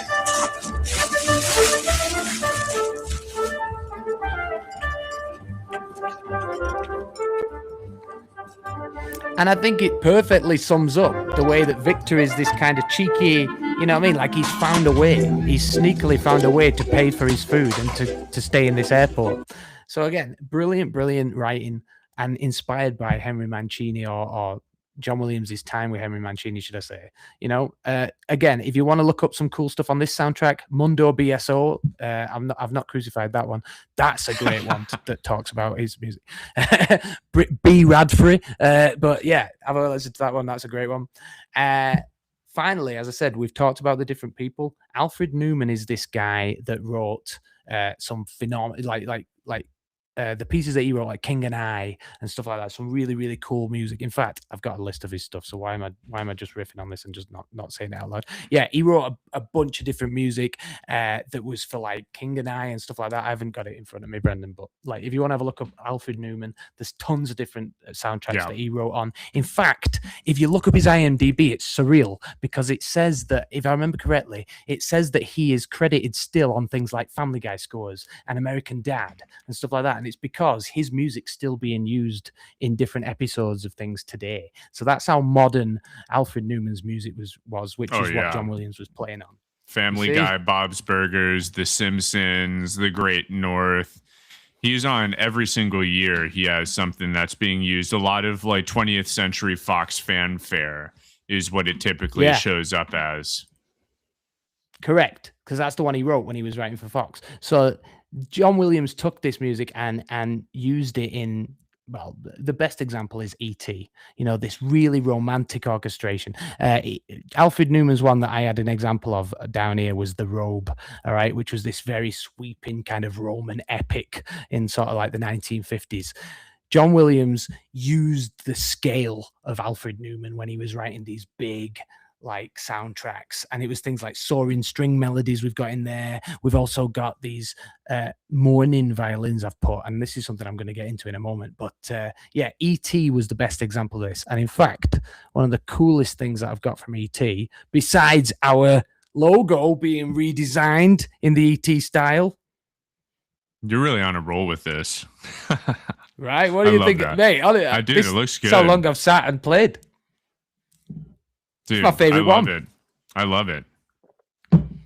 Wait till you see Jurassic Park, right? I've gone to town. On these. Here is John Williams talking to Steven Spielberg about whilst composing the E.T. theme. I don't know why somebody's put these on here. Like, I'm not sure if you can see my pointer, but I don't know why there's 3 exclamation points. Whether that's meant to make us more excited. I'm gonna say I did. All right, that's literally how I reacted when I first saw this video, and then I had to try and find it for this presentation because it's cool. Thank you, Compositorium, with your 4,000 views. If anybody wants to follow these, please do. But this is John Williams talking to Spielberg about like while he's composing ET and the ET theme on the piano, and I think it's really cool because there's a bit where he says asking a question, and then he says, all right, how do we answer that? And he's talking about how he composes it, and you just kind of see his process from this. So here is 1 minute and about 27 seconds of John Williams talking about composing ET.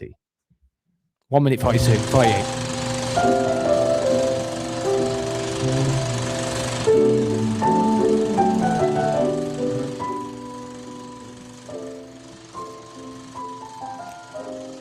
If it would be convenient to go into the call.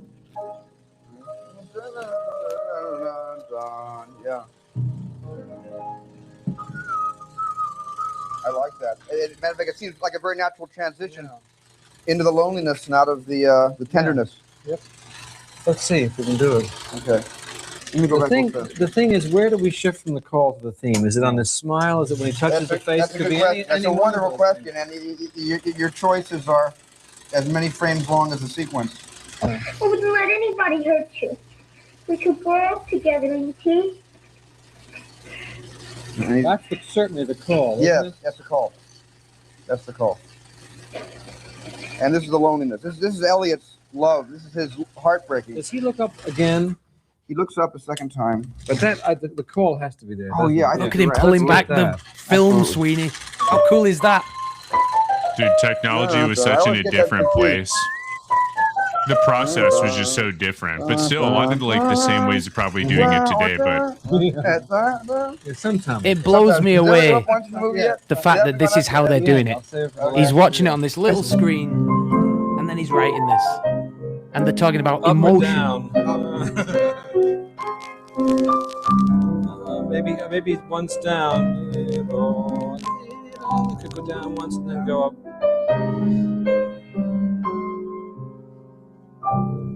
Oh, it's exceptional. I could watch things like that all day. Just put that on loop, and it'll have all of my viewing time.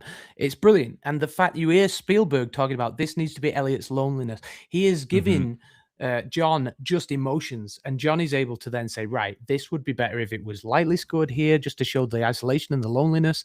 And we see it in the way that he's composed ET. I mean, let me get out of this now, but like the way that he composes ET, again, another brilliant one to listen to if anybody wants to, is Listening In, how music makes ET fly. Brilliant 15-minute breakdown of this score, which is going to do far more justice than I'm going to do it right now, but really, really good to watch. And I would highly recommend it.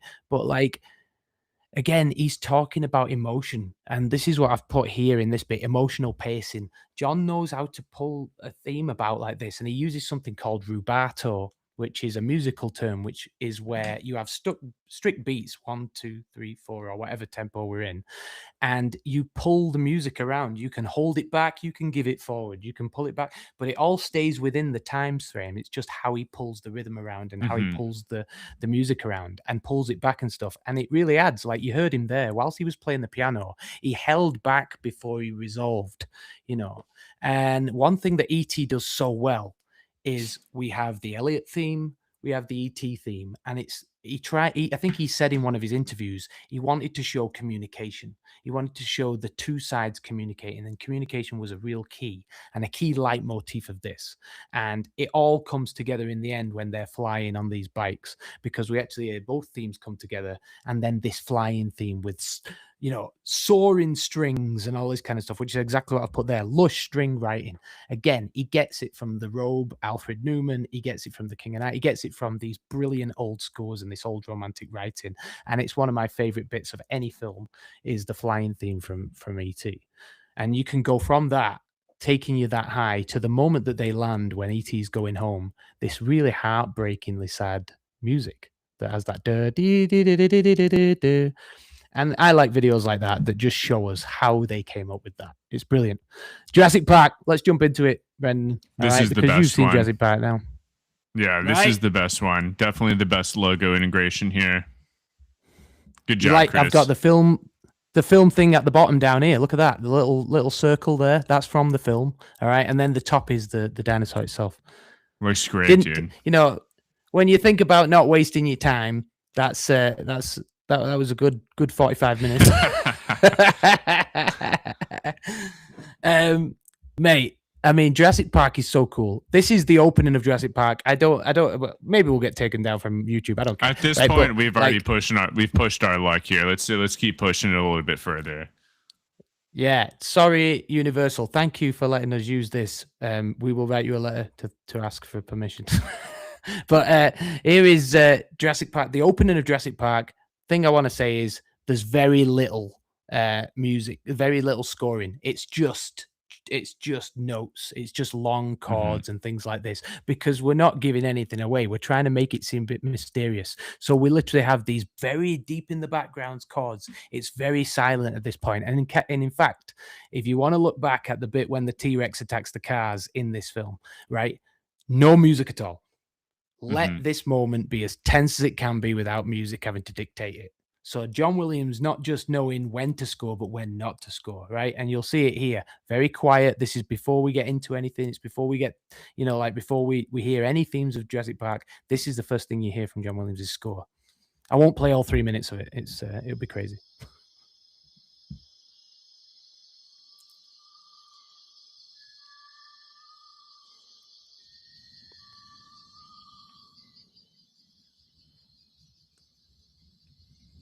You're getting some compliments on your logos, Chris. Oh, you know what? These guys. Thank you, Tom Siri. Yeah, long notes. You hear those?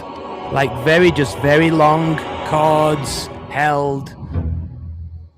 We're not having any thematic introductions yet. There's no da-dee. There's none of that. This is just beats, long notes. Little bit of flute there that's incongruous. I've tried to put it at the top here. Nothing thematic. It's just synth choral chords, some little incidental material, some abstract gestures, but there's nothing that fits. And why? Because dinosaurs don't fit in this age. Dinosaurs don't fit with us. They don't fit in this world.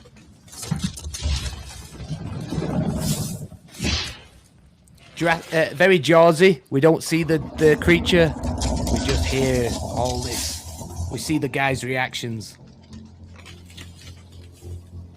Even the rhythms, it's not really like rhythmical. Yeah. It's all over the place.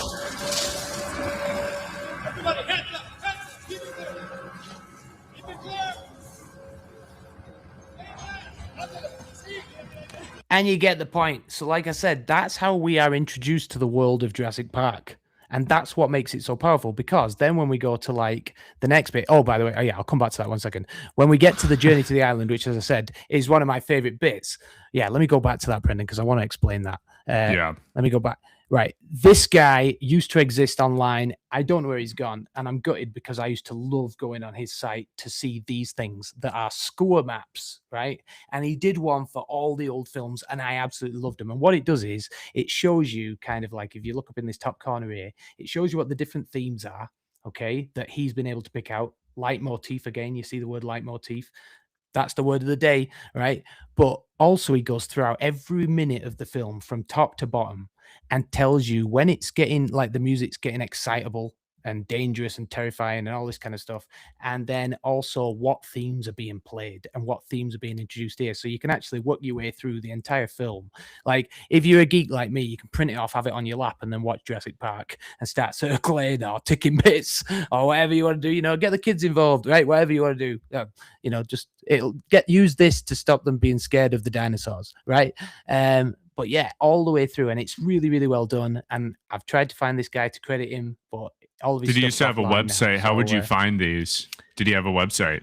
Type in score maps on Google, and I think his name's, it might be Brandon. I hope it's not Brad Frey, because I've just totally gratified him again. But yeah, this guy, if you type in score maps, the guy has a website, but it's gone 404 cannot connect or something like that when I last went on it.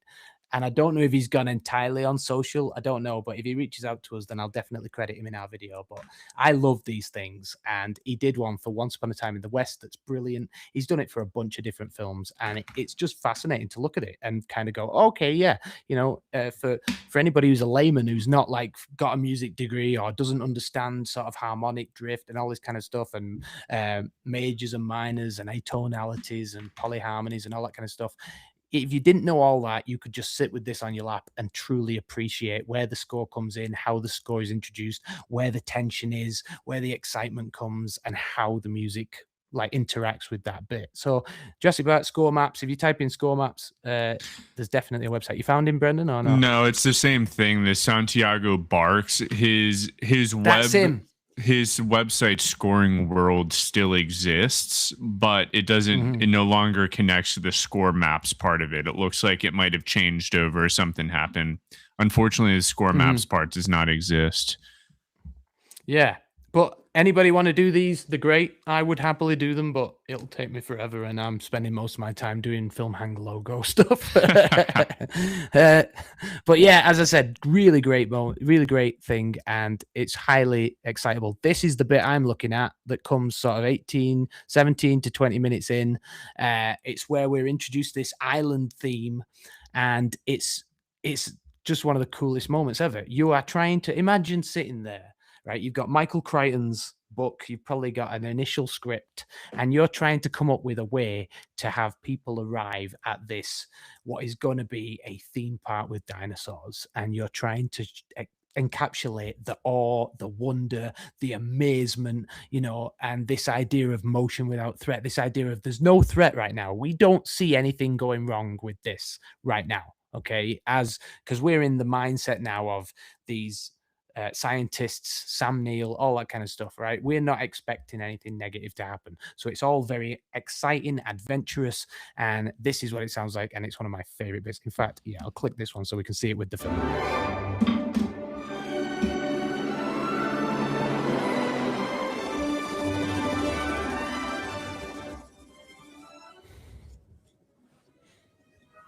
By the way, the world building in this, Spielberg smashes it. Every single bit of this bit is foreshadowing. Every single element of this scene. Dude, I got to see Jeff Goldblum the other day in West Hollywood. Did you? We haven't even spoken about Soderbergh yet. We're going to bring that in. I know. Especially for a mathematician. Chaotician. Let me move this on a bit so we can get to the bit when... There we go. Look. Old man looks over, Richard Attenborough. There it is.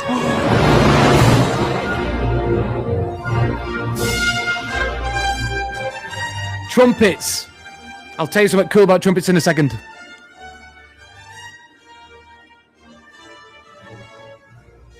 Dude, adventure movies, where did they go? We were just talking about this the other day because I was revisiting Texting King about Kong, it, weren't we? another great movie, and it's just like, man, the adventure films of the 90s, 2000s, so 80s as well. It's like that segment just doesn't exist anymore. No, you're right. It doesn't, and it's heartbreaking because you're right. King Kong, the Peter Jackson version, was awesome, right? And when you think Kong Skull Island was pretty good too, but you're right. We don't have these adventure movies. We don't. Even Indiana Jones wasn't as well received in the last one that they did with James Mangold than it was in the earlier ones. You know what I mean? It's almost like we're so far. Awesome. Yeah, it's almost like we can no longer imagine a world like undiscovered. You know, there's just not a lot of that left. If anything, where our minds are, it's in this world of technology. Things like going on a journey into the Amazon seems like such a foreign concept in 2026. Maybe it's just audience appetites aren't there for it. Or if it is a journey film or like something like this, it needs to be a period piece at this point. I don't know. I think the trying, Brendan, like there was one with John Krasinski in it not long ago that was like something to do with like the eternal, what was it, the Fountain Eternal Youth, or and something. It flopped. Yeah, Fountain of Youth, that was it. Yeah, and it flopped. And I think that the reason it flopped, and this is something Tarantino said this on a podcast. And there's a lot of people who kind of agree with Tarantino, a lot of people disagree with him. Whatever side you fall down upon, I agree with him on this, which is Tarantino said we don't have a zeitgeist anymore. Right, we don't have a collective. Everybody has seen the same film. Like we can talk about Jurassic Park right now, and everybody can remember seeing that film, or the majority of people can remember seeing that film who are our age or slightly younger than us, right? Can remember seeing that film, remember the soundtrack. If I was to play it, they go, oh yeah, like there's a nostalgia that would kick in, right? And that doesn't happen as much anymore. There's not a collective, we've all seen that film. We've all been and watched that film in the cinemas. We all know what happened. We all know this. We all know that. You can't reference like The Lion King like we used to. And everybody goes, oh, yeah, God, where were you when you found out about Mufasa? Oh, God, that moment, how did you feel? Did you have to have your eyes covered by your parents, right? Mufasa's come out. Steve McQueen directed it, didn't he? Right? I think it was. Right? Yeah. Didn't get anything. Like, nobody knows it. You can't reference. Barry Jenkins, I'm wrong. Sorry, Steve McQueen. He did Hunger. I should have known. Steve McQueen doesn't do that kind of film. Blitz, he did, I think, at the same time as it. But yeah, Mufasa came out. Nobody can reference it because it's not the zeitgeist. We didn't all watch it. You know what I mean? And that's hard. It's made it very difficult to collectively enjoy film like we have, and I hope that changes. I hope that becomes a thing, because even One Battle After the Other, I was talking to people about that last year, and there were people who just didn't know it, people who hadn't seen it, and I was like, this is bonkers. Think about movies as big as like Oppenheimer, like even that movie, and that's probably the best example. Or like when a Nolan movie releases, like that's probably the best example of capturing the zeitgeist and having a collective conversation. But even still, I know a lot of people who never watched Oppenheimer. Yeah, it's just a different time. And Barbie too. There were people who had either chose Barbie over Oppenheimer. There weren't all those who watched both. You know what I mean? So it almost you kind seems, of had to divide your friends. it almost seems people, especially within entertainment and those that consume it, it seems like people are far more judgmental based on what they assume. So then they never go and watch the film, where I feel like in the past, people would go and watch the movie regardless of the critics, regardless of like box office receipts and all of this stuff, to at least make their own judgment. And I see this in the gaming industry now. Games, people focus on how many people are playing the specific game, and then if it doesn't have a specific number of like daily recurring players, then people say, oh, it's going to fail and die, and then just kind of pan it off. I see that in entertainment, where it's like people, if there's something they don't like about it, they'll write it off before even watching the movie or whatever it might be. Yeah, I'd agree with you on that.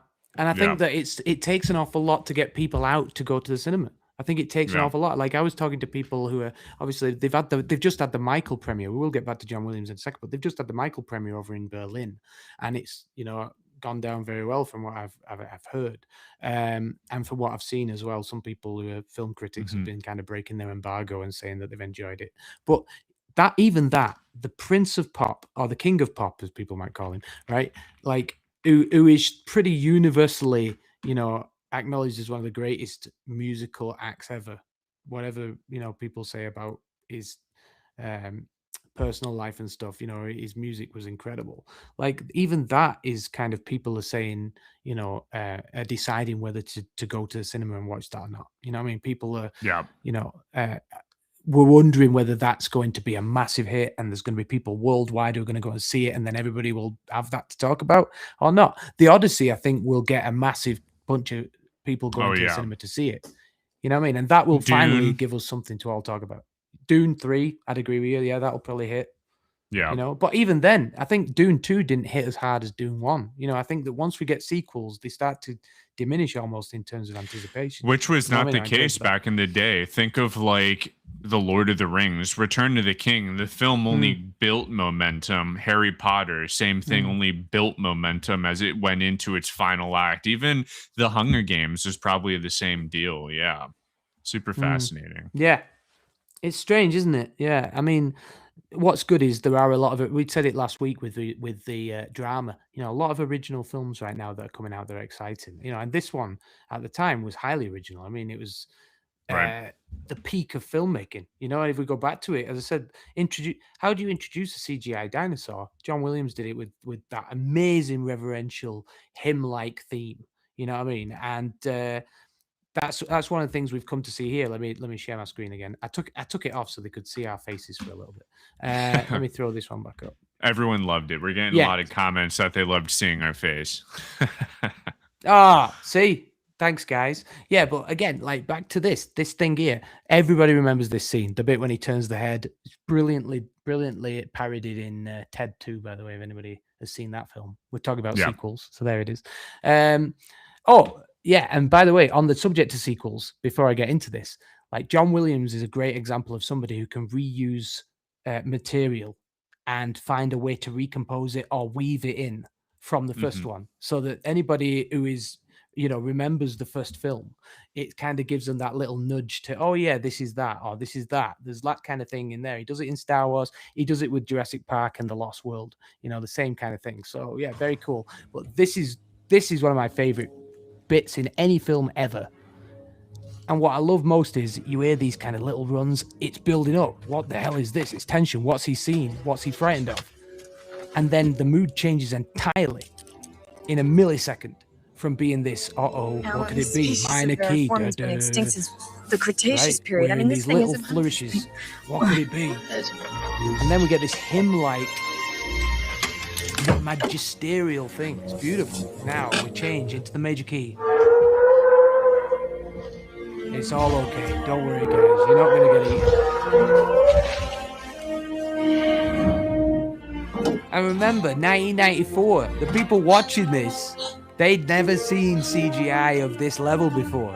If they wanted to see CGI of any level, it was used in Young Sherlock, right? As the, what was it? The stained glass window knight. This was something entirely new. And talk about collective gasps in the cinema. This is a moment where the whole crowd went, what? Terrible book. Cold-bloodedness, it doesn't apply. That totally How do you show scale This thing doesn't in live in music? swamp. This thing's This cold butter. 25, is 27. the token It's all example. 30.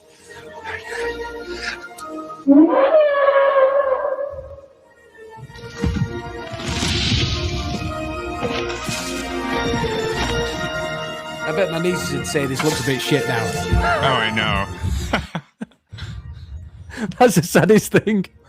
Back in the day, It's we're like, I've just seen a real dinosaur. Oh my god. Dude, back when you're a kid watching, even I was just watching King Kong, I'm like, man, it does feel a little dated in some aspects, but as a kid, you can't even tell the difference. I was like, this crap looks real, and I look back at these movies, not that they look bad, but man. Well, I said to do you know what I said to you on Tuesday? I said, because you were like, I'm watching King Kong, Peter Jackson. I was like, watch the bit in Central Park. It looks amazing. And I'd said it, and I was like, I need to go back and watch this because I love it. It's got James Newton Howard's score on it. It's so good. And I clicked it on, and I was like, wow, the monkey. Oh, sorry, not the monkey. King Kong looks a little bit. He's not exactly like cutting edge in terms of CGI. In that scene alone, I was like, but it felt, man, yeah. I mean, it was at the time super cutting edge. Still some of it holds up because the way they shot it and implemented the CGI works. But yeah, it's tough. That's the unfortunate thing about some of these movies. Yeah. Look at the way that introduced King Kong. It was the same thing. We talk about Jaws. We talk about Jurassic Park. The way that they held off. Like, there's a bit in the, if memory serves correctly, isn't there a bit where there's like a tribe and they hang her up on these kind of like horns, and she's held out like almost like an offering to King she's Kong. held out like into the gate. Dude, it takes an hour and something. I remember when the movie was coming out, the big like controversy or buildup was like King Kong, this 3-hour plus magnum opus by Peter Jackson. It takes an hour before you even get to see King Kong in the movie, but it's an awesome buildup. And then once the film gets rolling, I mean, there's that moment when Naomi Watts' character literally gets caught by the tribe and goes up onto the gate, and they they tie her to like the wooden posts, and she gets put out there, and then all of a sudden King Kong comes up, and it's that scream that Naomi Watts has where everything goes quiet, and that's when all of the characters, being Adrian Brody's character and Jack Black, they know something's really wrong, and then that's when you see King Kong. It's just so good. I love the world building. It's brilliant. So good. It is good. I mean, Peter Jackson's the guy for that, and he is amazing. Oh yeah. Yeah, and like, I was talking before, just getting it back onto this really, because I could easily go into all these different things that we've seen that are amazing. But like talking about this, one of the coolest bits in Jurassic Park, and I didn't even know this until I properly started studying this. I used to love this Triceratops team. And I used to love this Triceratops team because it's the moment where that fear of dinosaurs, that fear of them is kind of reframed, and they're now not a threat. They're like living beings. We see this sick Triceratops, and it's really brilliantly written because that scene is so well done. It's now a patient. It's not an attraction. It's not a theme park. It is now something. And we see this Ellie, I think her name is, like Laura Dern's character, right? She, it's not Laura Dern. What's her name? Whatever, right? The female scientist, she becomes like a nurse. She starts taking care of the Triceratops. You know what I mean? And we see that in this moment. I play it now for you without the soundtrack. Like, really, the soundtrack is kind of held back. It's way in the back. Remember when I told you about Skirt Sofa, Motorcycle, and Orchestra? That amazing scoring that John Williams did was completely blown up by a motorcycle chase that kind of you couldn't even hear the score as well, right? Same with this. This is about a sick Triceratops, right? That these two have kind of climbed out of their vehicle and they're now looking after. And I won't play you the whole scene, but I'll play you about 30 seconds of the scene without the score being highlighted as it is in the film. And then I'll play you it from this guy, B. Radfrey, or Brad Frey as we call him, right? Him doing it with the score highlighted and turned up and the volume up and the dialogue down, and you'll hear just how much is going on behind a scene that you love, because it blew me away. And I think that if it blows me away, then hopefully it'll blow you away. But here's the scene as it is in the film. All right. Oh, wow. Okay. Don't be scared. Come on, it's okay. We'll do tranquilizer for me. She's sick. Oh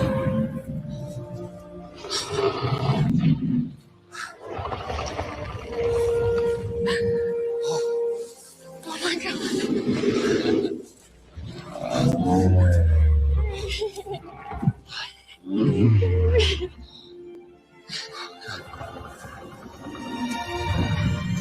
Very romantic music, beautiful. It's almost like a love scene, isn't it? You know what I mean? It kind of is scoring their love of dinosaurs, I suppose, because these are people who have studied dinosaurs. So it is long term. They've studied dinosaurs for decades. You know what I mean? They've only dealt with bones, and now they're seeing it live in the flesh. You know what I mean? And it's this sense of awe as well as being a sense of kind of caring and nurturing. It's a beautiful scene. Okay. It's interesting. Now, if I play you the scoring behind that scene, it's got the little video in the bottom there, so you can actually see where it lines up. But I'll play you that scoring now with that scene, and look at how detailed John Williams writes this music. He doesn't need to, but he does, and that's the beauty of this as a score. And I've been very fortunate to see this with an orchestra once. I would kill to see it many, many times because it's so brilliantly done. And as I said, you could pick this out and just listen to this on its own. You don't need the film with it. That's how good this music is. Have a listen to this. Whoa. Well, let me make that bigger so you can actually Everybody see stay this. here. Thank you, B. Radfrey or Brad Frey.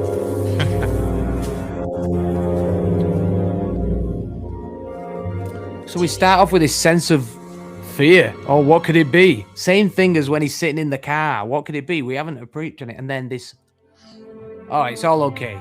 Don't worry. It's something good, you know? And you can see the score here. Duh, this bit here.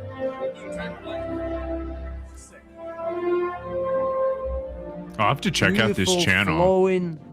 It's great. Brad Frey nails it. And I tell you what, credit to him. Go and follow him because he doesn't have an awful lot of followers. 65,700 is a drop in the ocean compared to a lot of sites these days. It deserves it because he's showing you every bit. He's reduced the score down so you can pick out all the little elements of it, you know? And this is happening here. We've got, we're cutting down all that dialogue that we're about to have so that we can really appreciate John Williams' great scoring that's really subdued in this scene. It's been so well written. And it's a love theme. It's so brilliantly written. And it's one of the lesser stated scene, or music-wise scenes in this film. It's interesting.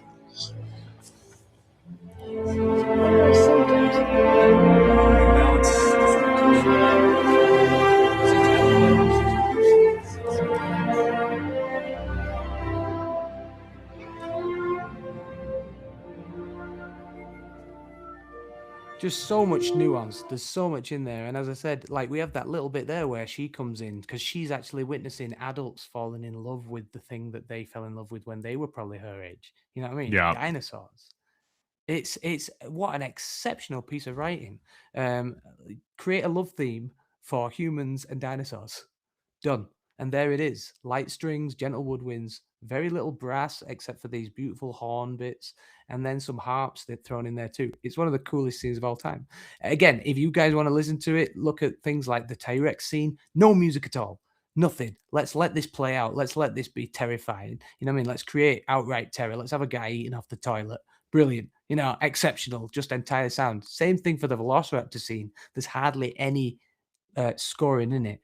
And then you finish that film with one of the coolest flourishes, like an adventure piece of theme where everything kind of falls apart, everything disappears, and they get the hell off the island as quick as they can. It's really cool. And the Jurassic Park score is one of my favorites. Brendan, you ready for another logo? You ready for another one? Oh, nice. This one is less involved, but still equally as good. I love it. Mate, look at it. Like the Indiana Jones style. You know what I mean? I tell you what. Looks great. Yeah. I mean, it means nothing. It doesn't do anything. It doesn't get me anywhere. But at the same time, I was proud to have done it. It was like a moment when I could sit back and sort of thank myself. Indiana Jones, I've already talked about it. I don't need to go into too much on this, but if you want to follow this again, David McCauley's another one, right? He's got 25,000 followers. He breaks down the skirt sofa, motorcycle, and orchestra. That cool one. It's very, very fast paced, very, very kind of tense music that accompanies a motorcycle chase in Indiana Jones.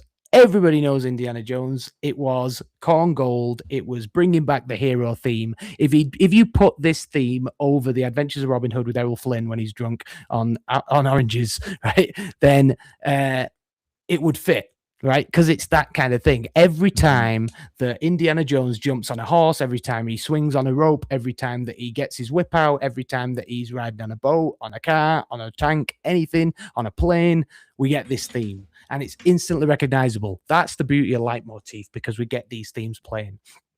I'll finish with this because I know we've kind of gone on for an hour and 45 minutes now. I could spend decades on it, because if we were to go through John Williams's music, there's tons of it. Look at all of it. It's too much, right? It's absolutely unbelievable when you look through all of his music. But Schindler's List for me is one of the most impossible tasks in music. How do you convey such a harrowing event and time period? You know what I mean? How do you do it? You know, we all know the girl in the red coat scene, which is absolutely heartbreaking. John Williams used different techniques, and I put them all here because I really wanted to kind of throw some Italian phrases your way, Brendan, so I could seem a little bit less like a Northern Englishman and more like a European, have a bit of European flair. If you ever listen to the Schindler's List theme, and I'll play it here, this comes from the end of Schindler's List when all of the Schindler Jews, so all the people that Oskar Schindler saved by having them work in his factories and save them from, the gas chambers and from the concentration camps, they all, at the end of Schindler's List, appear walking through the fields and appear at Schindler's graveside and put rocks on his grave. And we hear the theme that John Williams wrote for Schindler's List. Everything is scaled down. Oh, there you are. We've just heard Jurassic Park. I don't know what happened then. We've just heard Jurassic Park. We've just heard this massive romantic sort of adventure theme. This is the opposite. This is somebody going, right, I'm going to scale this down to pretty much a violin played by Itzhak Perlman. And this violin theme, these are the different things that are in there. And whilst it's playing, I'll talk you through them, right? Because that way it saves us getting thrown off if I talk over it. This is the Schindler's List theme. Absolutely stunningly beautiful. He uses what's called portamento, which is basically between the notes, like dear, dear. That's sliding between notes, and it's evocative of somebody crying. And that's something that really does impact upon it. The rubato phrasing, I've talked about rubato before, Brendan. This idea of pulling back and pushing. And as my old conductor used to say in band, you can't take without giving back. You can't give without taking back. every time you have to stay within the tempo of the music, but you can pull it back and you can push and you can push and then you can pull it back. And you hear that throughout this. Jack Perlman does a phenomenal job with it. Then this other thing, it's in the higher register, it's right up there. And it's that idea of fragility, that idea of it being incredibly difficult, just like these people struggle, incredibly lonely, incredibly, isolated, all that kind of stuff, vulnerable, all those kind of words are in there. And then this idea of he doesn't bring the whole orchestra. We don't have an awful lot of horns, brass, trombones, don't have a lot of percussion, there's not a lot of drums in there, there's not a lot of that kind of stuff, because we want every note to feel exposed. We want this grief to be out there, and then when all the other strings come in, as you've just heard there, that's this idea of collective mourning, which is what you're literally witnessing on the screen now. All these people who went through the same difficult thing. There's no spectacles, no harmony, there's no big harmonic power, there's no orchestral power, it's just fragile, and there's an awful lot of holding back, and that's what I think is so clever about this music. And as John Williams said, he didn't think he could score it, but his disbelief in himself actually led to what I would say is one of the best scores of all time. Yeah, it's masterful. And did you ever hear the story about Spielberg submitting this to USC as his final? Oh yeah, I did, which is crazy. Crazy. When you think about everybody else who was in his class, I bet they were so angry. Yeah, absolutely insane. I mean, good for him. Dude operates on another level, that's for sure. Brilliant film, by the way. I know that it's not easy for people to watch. It's not an easy watch.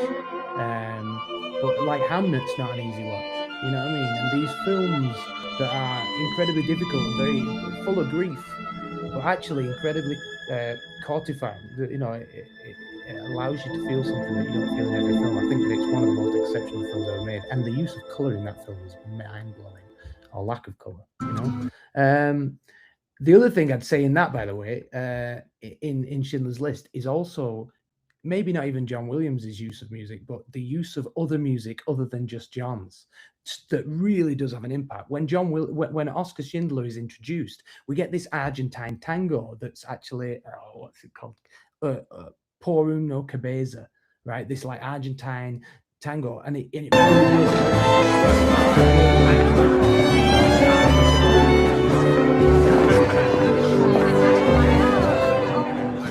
sophisticated guy, and this music is exceptionally well used.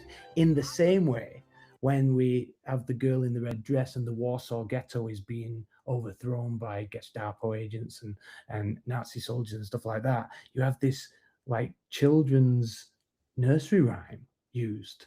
Again, using music to this innocence of the nursery rhyme juxtaposing the horror of the situation and people literally being hunted. You know what I mean? It's incredibly well done.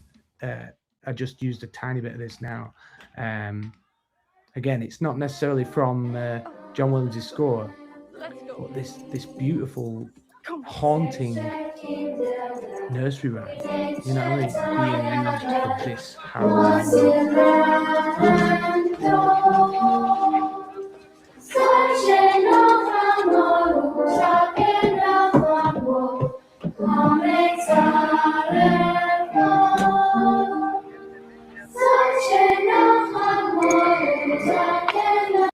Yeah, exceptional. So again, if you want to hear any other music, by all means, there's some great stuff out there. Look at this guy's work. I mean, look at it. You know, Daddy-O, not the Sean Penn and Dakota Johnson one that came out that was about them in a taxi drive that came out last year, but The Killers, which was he did the 1970s Jane Eyre. Yeah. Oh wow. He did Fiddler on the Roof. Like he scored it throughout the film. The Cowboys is a really cool one. I'm not sure if John Wayne's in it, which is very stereotypical, but The Cowboys is a great, heroic, kind of very early Indiana Jonesy flavor in that. Poseidon Adventure is cool. Another great one. Long Goodbye, the one with Elliot Gould in it. Scored that one, and Brendan, I've highlighted the ones that I knew or that I like remember listening to as a soundtrack in itself. So like I was going through, this is stuff that anybody who's still listening, who's listened to me prattle on for like an hour and a half, right? They can like look through this and remember any of those there. But Sugarland Express was another one. Towering Inferno. Jaws was 1975. I think that was when he really came into his own. Spielberg actually thought that he was joking when he played him the he thought it was like, yeah, go on, where's the rest of the score? But it turned out to be one of his best. Star Wars was 1977. Midway was another World War II film that he did. Close Encounters was there. Then you go Presumed through, like Innocent. Yeah. It's mesmerizing, isn't it? When you go through Witch of Eastwick, brilliant. You know, Born on the 4th of July with Tom Cruise is a brilliant film. And it's got this trumpet sort of like where the trumpets would usually be used in like kind of American Army, kind of like da, da, da, da, like very kind of like da, da, da, da, da, or anything like that.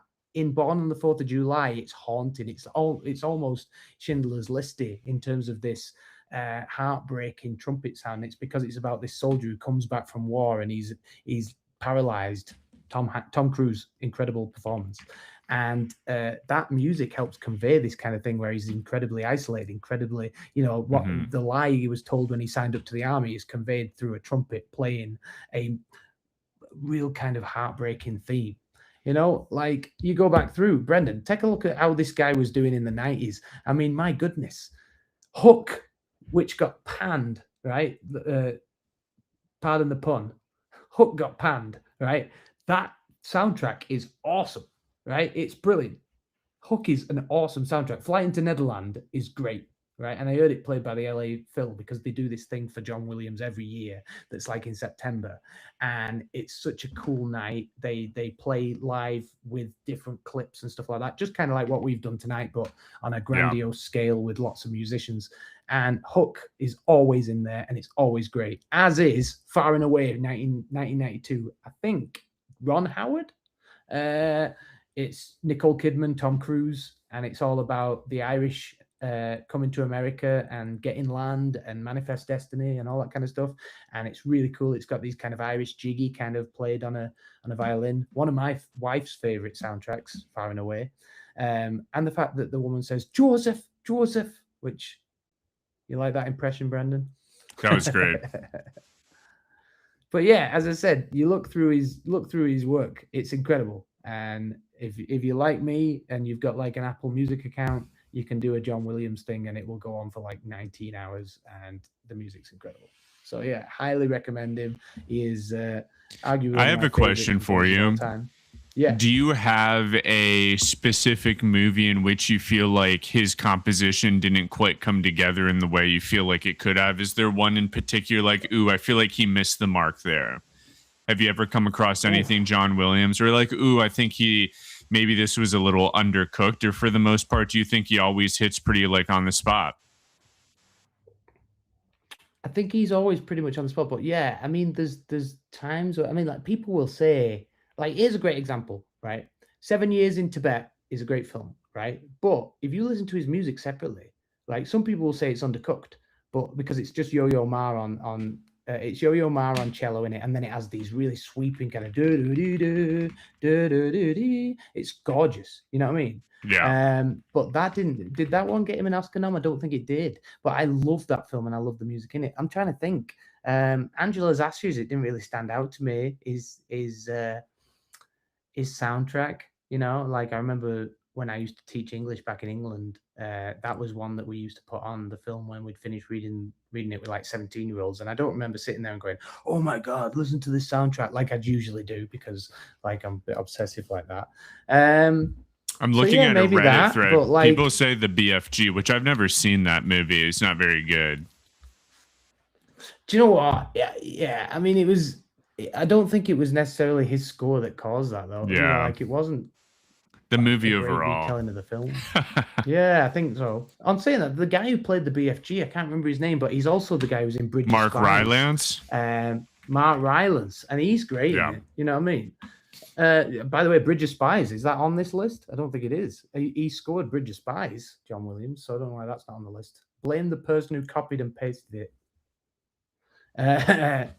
But yeah, I Not mean, good, mate, Chris. like I'm looking through right now and trying to figure out where John didn't really like hit a home run, and it's tough because I tell you what, there's so much detail in his scores. I mean, like I wish I could have got my friend Tony on. So I directed a documentary in 2020, that's called Song for Hope, that was all about this trumpet player from Dallas Symphony Orchestra, phenomenal trumpet player, and he loved John Williams because John Williams's trumpet parts are the coolest trumpet writing in the world, and it's because John loved brass music. He grew up, as I said, he's a musician who played a brass instrument, and John, actually, this is a really interesting fact, John loved a guy called Maurice Murphy, and Maurice Murphy was a British trumpet player who played for the London Symphony Orchestra, and in fact, if you listen to Star Wars, if you watch Star Wars, the first note,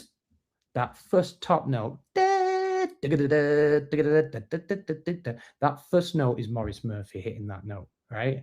And John Williams always said, I will continue writing music as long as Maurice Murphy is playing it, right? He always said that. In fact, Maurice Murphy played on all the Harry Potter themes. I haven't even included Harry Potter here. That would have been a great logo I could have done for the film, right? But he played on the Harry Potter themes. He played on all of them. Like, if you hear a trumpet player in the John Williams soundtrack, 9 times out of 10, it's Maurice Murphy playing it. I think he played on the Superman theme as well. Okay. Yeah. So trumpet wise, he was the guy. Okay. And Ryan used to worship Maurice Murphy and was actually played alongside Maurice Murphy on a few recordings, right? And Ryan's best friend was a guy called Tony DiLorenzo, composer who plays principal trumpet for the Seattle Symphony Orchestra, right? And I wanted to get Tony on today, but he's just been away to Asia, and I think he's jet lagged. But Tony used to take John's scores. He used to work at Skywalker Ranch. He used to take John's scores and he would condense them down for things like trailers. Okay, so make them into a 2.5 minute long trailer, and he would take these scores and just rewrite them into this. And fantastic stories that he's told me about John Williams. And every time that I talk to Tony and I ask him about John Williams, he tells me these great stories. And I also, he's done other things. I think he did the Iron Giant trailer, which is cool as hell. I think he did the trailer for Forrest Gump. Like, he's done some really cool stuff, and he scored the music for my documentary, and it is John Williams, because I literally sat with him and we waxed lyrical about John Williams every time that I phoned him up, and we wanted to do like a confab about what music we would like for this documentary. And I will say this, like, don't get me wrong, the soundtrack, is like massive for a documentary that's about a musician, but heck, why would you go half measures? Why would you not like go hell for leather and go, listen, I want to have this amazing soundtrack? Because even if the documentary doesn't do anything, even if the documentary doesn't succeed, I want to be able to have this soundtrack and be able to have people listen to it. And it's been played on things like Classic FM all over the world, and it's been played and it's been reviewed and talked about in like Hong Kong in music magazines, and classical orchestras have asked if they can play the music along with the film because they want to play that score. So it's very, very important to me that I have that. And as I said, Tony wrote this incredible music, all inspired by John Williams. And I dread to think that there's a person out there today, or not dread to think, I don't think there is a person out there today that is composing music for film that isn't a John Williams fan and isn't somebody who has been influenced by John Williams. You certainly hear it with Daniel Pemberton. And I think that you also hear it with, Linus Sangren. And these are not Linus Sangren. Why would a DP be inspired? Hey, dude, he probably is. He probably is. The one from the guy from Sinners. Who's the guy? Oh, Ludwig Göransson. Ludwig Göransson. Why did I say Linus Sangren? Linus Sangren's definitely been inspired. But yeah, Ludwig Göransson has definitely been inspired. Like, these people are carrying that mantle on. And as I said, it's cool. John Williams was the original GOAT, and his music will always be something that I will enjoy listening to. And happy 97th birthday, whenever that is. Oh, dude, Chris, you absolutely killed it today with that dissertation level breakdown of John Williams. And I think it's proof in the pudding. It's that craftsmanship and it's that excitement and curiosity that he had, and also an incredible time and place considering where he started his career in the 50s, like you were talking about, moving to Los Angeles, working in jazz clubs, getting to work with these seminal artists that were composers at the time, inventing the medium of what it is today. And we see ultimately where that puts him today is still an active composer working on what will ultimately be his final works. But that being said, he is going to be someone that passes the proverbial torch off to other composers to come. And it's super exciting to see how someone of his stature can still make an impact and will be continuing to make an impact, not only many years. I mean, it's going to be a long time. John Williams is the same as a Amadeus in a lot of ways. These people whose names are going to be passed around because he was a part of this movie and he had this happen in culture XYZ. And it was in Chris. I know that you've been wanting to speak to him for a very long time. An awesome job.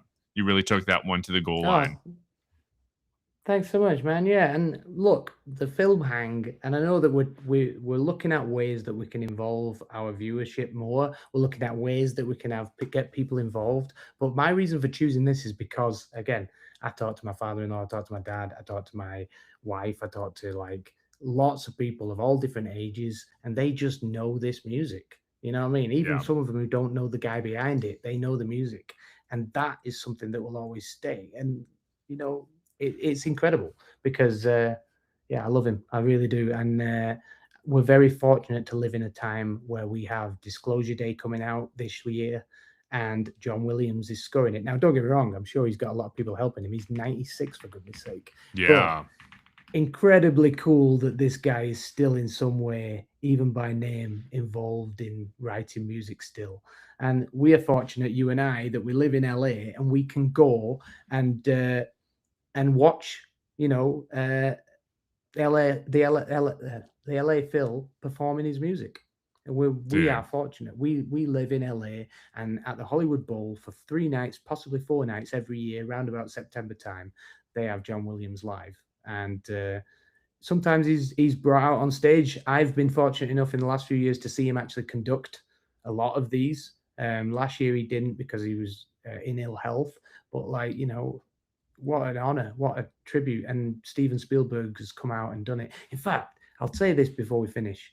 One of the coolest things Spielberg did was he came out and he said, let me show you my cut of Indiana Jones and the Last Crusade. Let me show you the bit on the train at the beginning when River Phoenix is being chased by these guys who are after it belongs in a museum. He's got a gold cross. There is that scene he played start to finish, and it's 5 minutes long, and you felt every second of those 5 minutes, right? It was long, it was drawn out, it was difficult. And even Spielberg said, I would have cut here, I would have cut there, I'd have had to do this. He said, right, now listen to it with the LA Phil playing John's score for this whole section. And I tell you what, you wanted to just live in that moment. It was brilliant. You realize then that's what music does to cinema. And I wish that everybody in the world had seen that. And sadly, it wasn't filmed. It's so good. And it just shows you what music does for film. It shows you what it did there in terms of pacing, in terms of emotion, in terms of everything. And that's when I will always love John's music for that. So we've been fortunate. What do you think we do next, Brendan? Have you got any ideas? Do we want to throw it open to people? What are your thoughts? Well, I think for the next film hang, put you on the spot. Well, I think we have the next film hang with everything coming up. I know Michael's on the docket. We're super excited to talk about. Yeah. And Chris, that's one that you actually had the chance to work on. And you're going to be able to bring a firsthand perspective of what it was like working underneath Antoine Fuqua and the rest of the team, Dion Beebe, to bring this pop culture icon to life. I know that's going to be happening. I think we're doing that, April 26th. That's going to be the week for when Michael comes out. So definitely try to watch that as soon as possible. I think that's going to be a really awesome discussion. I was just looking at least for films that are coming up that I'm super excited. One, this is down the line, but I did not know Ridley Scott had another movie in the works that's literally going to be coming out on. I literally just saw it while you were talking. The Dog Stars. Have you seen this movie? It's Jacob No, I didn't know anything Elordi, about it. Margaret Qualley, Guy Pearce, Josh Brolin, Benedict Wong. It looks like it's not going to come out until August 28th is when it's expected to release. In a post-apocalyptic world, a virus wipes out humanity. Survivors face roaming scavengers called Reapers. Protagonist Hid, a pilot, survives the flu but lost his wife. So that's going to be that's another Jacob Elordi movie, but I don't know. Let's noodle on it. There's so many films we can do. And I love when we focus on either one movie or we focus on one talent. I think this was a really awesome experience just to be able to talk to John Williams directly. I know I'm really excited. Next week, Mother Mary comes out, which is the new, what's it called? David Lowery film, which I would love to be able to talk about that. I did get to see the Christophers last night, which Steven Soderbergh was there, and that was a really awesome film. I don't know if it's worthy for the film hang, but if you are a Soderbergh fan and you always want a new Soderbergh film, I highly recommend it. I mean, it's Ian McKellen.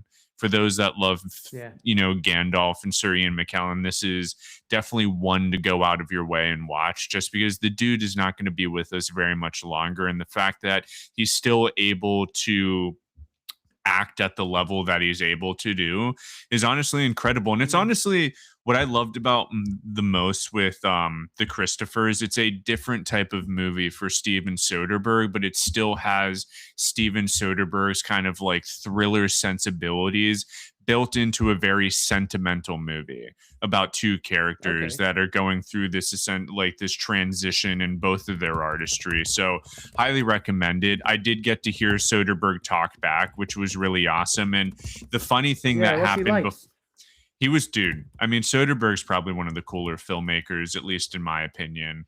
I think his perspective on cinema is very unique. He's also a very funny dude, but right as the film was ending, they cut the credits short. Like, the movie just went to credit sequence. I looked to my right, Steven Soderbergh was standing there, like, in the hall as you enter into the theater, and he literally was like, "What the fuck?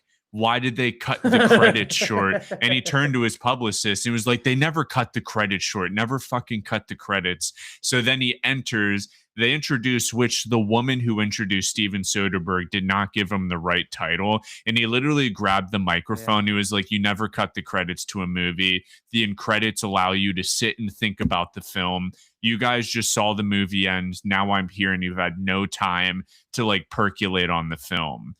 And it was like, we talk about this all the time. You should never cut credits short for any movie you watch. People should have to watch the credits and essentially see the like workers. But my first time ever seeing, who was honestly a hero of mine, in person, to my right, was pissed off and like was upset at AMC for cutting the credit short. So that was an awesome introduction. But yeah, I highly recommend people seeing it. And going back to your point, Chris, there's so much awesome cinema out there, and things like the Christopher or Mother Mary. Go to the movies, go see the drama, go see these films. Everyone calls themselves a cinephile or they love movies, but then they never go to the theater. You know what I mean? We need less of that. So I know exactly what you mean. Yeah. I think that the saddest thing is as well is that, like, we talked about it. If anybody didn't tune in on Tuesday, we talked about the drama, and we said it is a very difficult subject matter, but very, very cleverly handled, and great dark humor that comes from a place of very difficult upbringing, I'll call it. And watching it with a crowd of people is a really interesting experience, and interesting in a really good way. And you're hearing where the laughter comes from, and it just settles you into that difficult subject matter and settles you into, oh, it's okay. We're okay to kind of be involved in this. We're okay to laugh at this subject matter. We're okay to laugh at how it's being presented. It's something that I would have maybe giggled a little bit at when I was at home watching it. But when you're in a crowd of people, you hear how it hits, and it's kind of something different. And I know there's lots of people saying right now that we need films to, we need filmmakers to, films to do this, and we need to get films to get people out there and to get people in the cinemas. I know that there's people like Ryan Coogler and his producers and others that are involved in a new initiative to try and save cinemas and stuff like that. But honestly, like I keep saying it, if you go to the cinema to watch these movies, like Michael, I'm hearing from the Berlin premiere that people were dancing in the aisles at the end when the credits are coming up. People are showing their love for the character or showing their love for the movie itself by enjoying Michael's music. And you know, that's something that is a unique, as I said, experience that you can't really get at home. And you wouldn't because it's you on your own at home, or you with a spouse at home, or you with just a small group at home. Go and watch it. Go and be with other people, because it really matters, especially at this time when a lot of people around the world are fractured. It is good to be together in a movie theater and watch something and have that collective experience. It's fascinating. As I said, it's something I want to happen. It's something I hope happens with the movies we've got coming out this year. Definitely. I think we have a really strong slate, and we're super excited. Like we said, Michael's going to be up next unless we want to fit something in between now and then. That is something that you can register for right now on Filmmakers Academy or save for later on YouTube. We have this listed here. There's a ton of good movies. You know what, Chris? I think this year is going to have a lot of heavy hitters. I mean, we have things like The Devil Wears Prada 2, which already has a built-in fan base. People are excited about that. You know, Mortal Kombat 2 is going to hit in some capacity. Even interesting enough, this new Billie Eilish like music documentary that's co-directed by James Cameron, that's delivered in 3D. That alone is a James Cameron experience that I'm going to be excited to want to speak to. I'm not the biggest Billie Eilish fan. I appreciate her for an artist, but James Cameron using the technology that he's been learning with 3D and Avatar to put into a concert film. That's the type of stuff that I want to see filmmakers doing. We have Obsession. We have two young guns coming in with big movies. Obsession being the Curry Barker YouTuber that has a film by Focus Features that I think is going to be great. We have the director from Backrooms that has his film coming out that also looks equally great. Right? Yeah, two people in their 20s operating with their first big feature. I'm excited to see that. I know there's a ton of other films that are going to be coming out during the Cannes Film Festival time that I know you and let's just look at the lineup real quick. I think that alone is worth a segment. And what's interesting is there's one called Fjord. Fjord. Yeah, Fjord. Great. Yeah, that's the one I think Fjord, a lot of people are pushing towards to win. What's it called? The Palm this year. That's kind of the front runner based on what I've seen. I mean, there's a ton of movies announced, not a lot of American filmmakers, but I think there's a couple that they have yet to announce. And some people think it could be the new Terrence Malick movie, which might still be in post-production, might not make it. James Gray is another movie that could potentially be some of the final missed. Here's actually 17 unmissable releases coming to Cannes 2026. Fatherland, which is the new Paweł Pilowski film, the guy who did Cold War and Ida, which is a great movie. Paweł Pawlikowski. Yeah. We have Nicholas Winding Refn coming back out of competition for Her Private Hell, which I'm excited. We haven't had a Nicholas Winding Refn feature in over a decade. That has the girl who's in the lead actress that's in that film Companion. Have you seen that movie? Okay.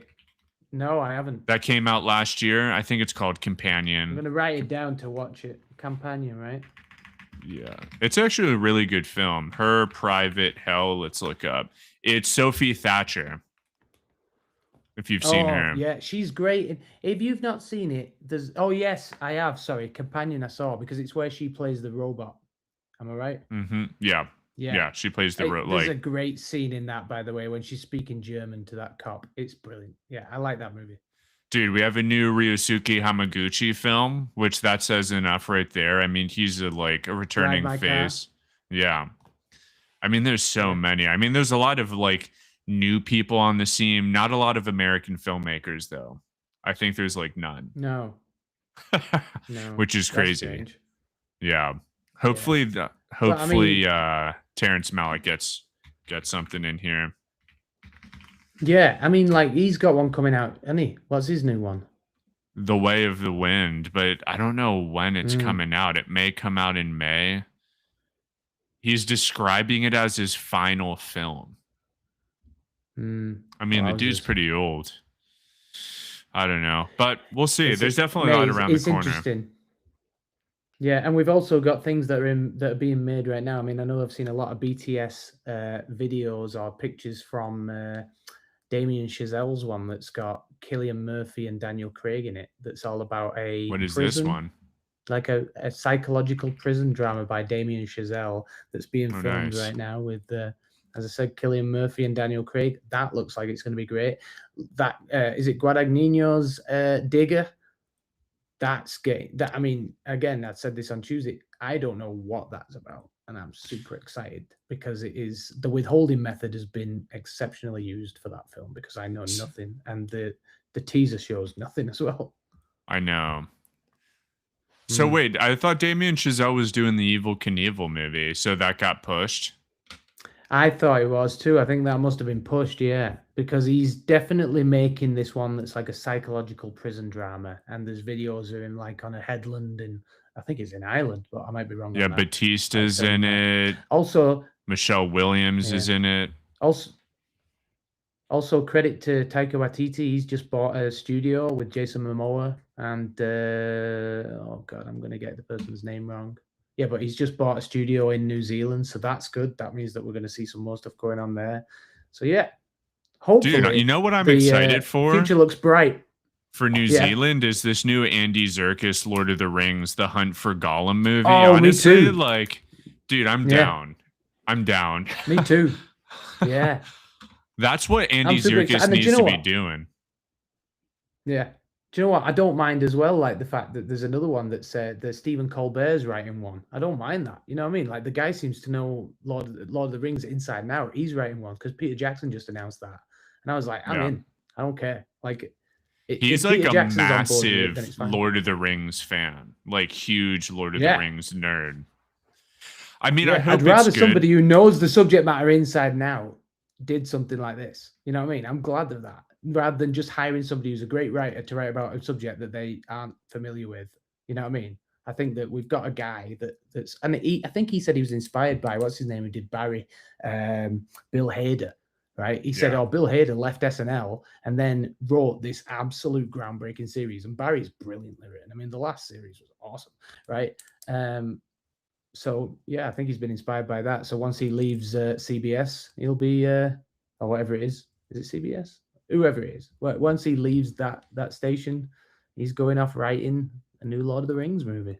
Good on him. Well, that's a great way to end this session, guys. That's John Williams. Make sure to follow us, like us, subscribe. We're going to announce what's next. Make sure to tune in. We try to do these once a week. And Chris, dude, this was you, honestly, like a Chris 2-hour power session. So that was very impressive. And honestly, like I have nothing to add besides John Williams sick.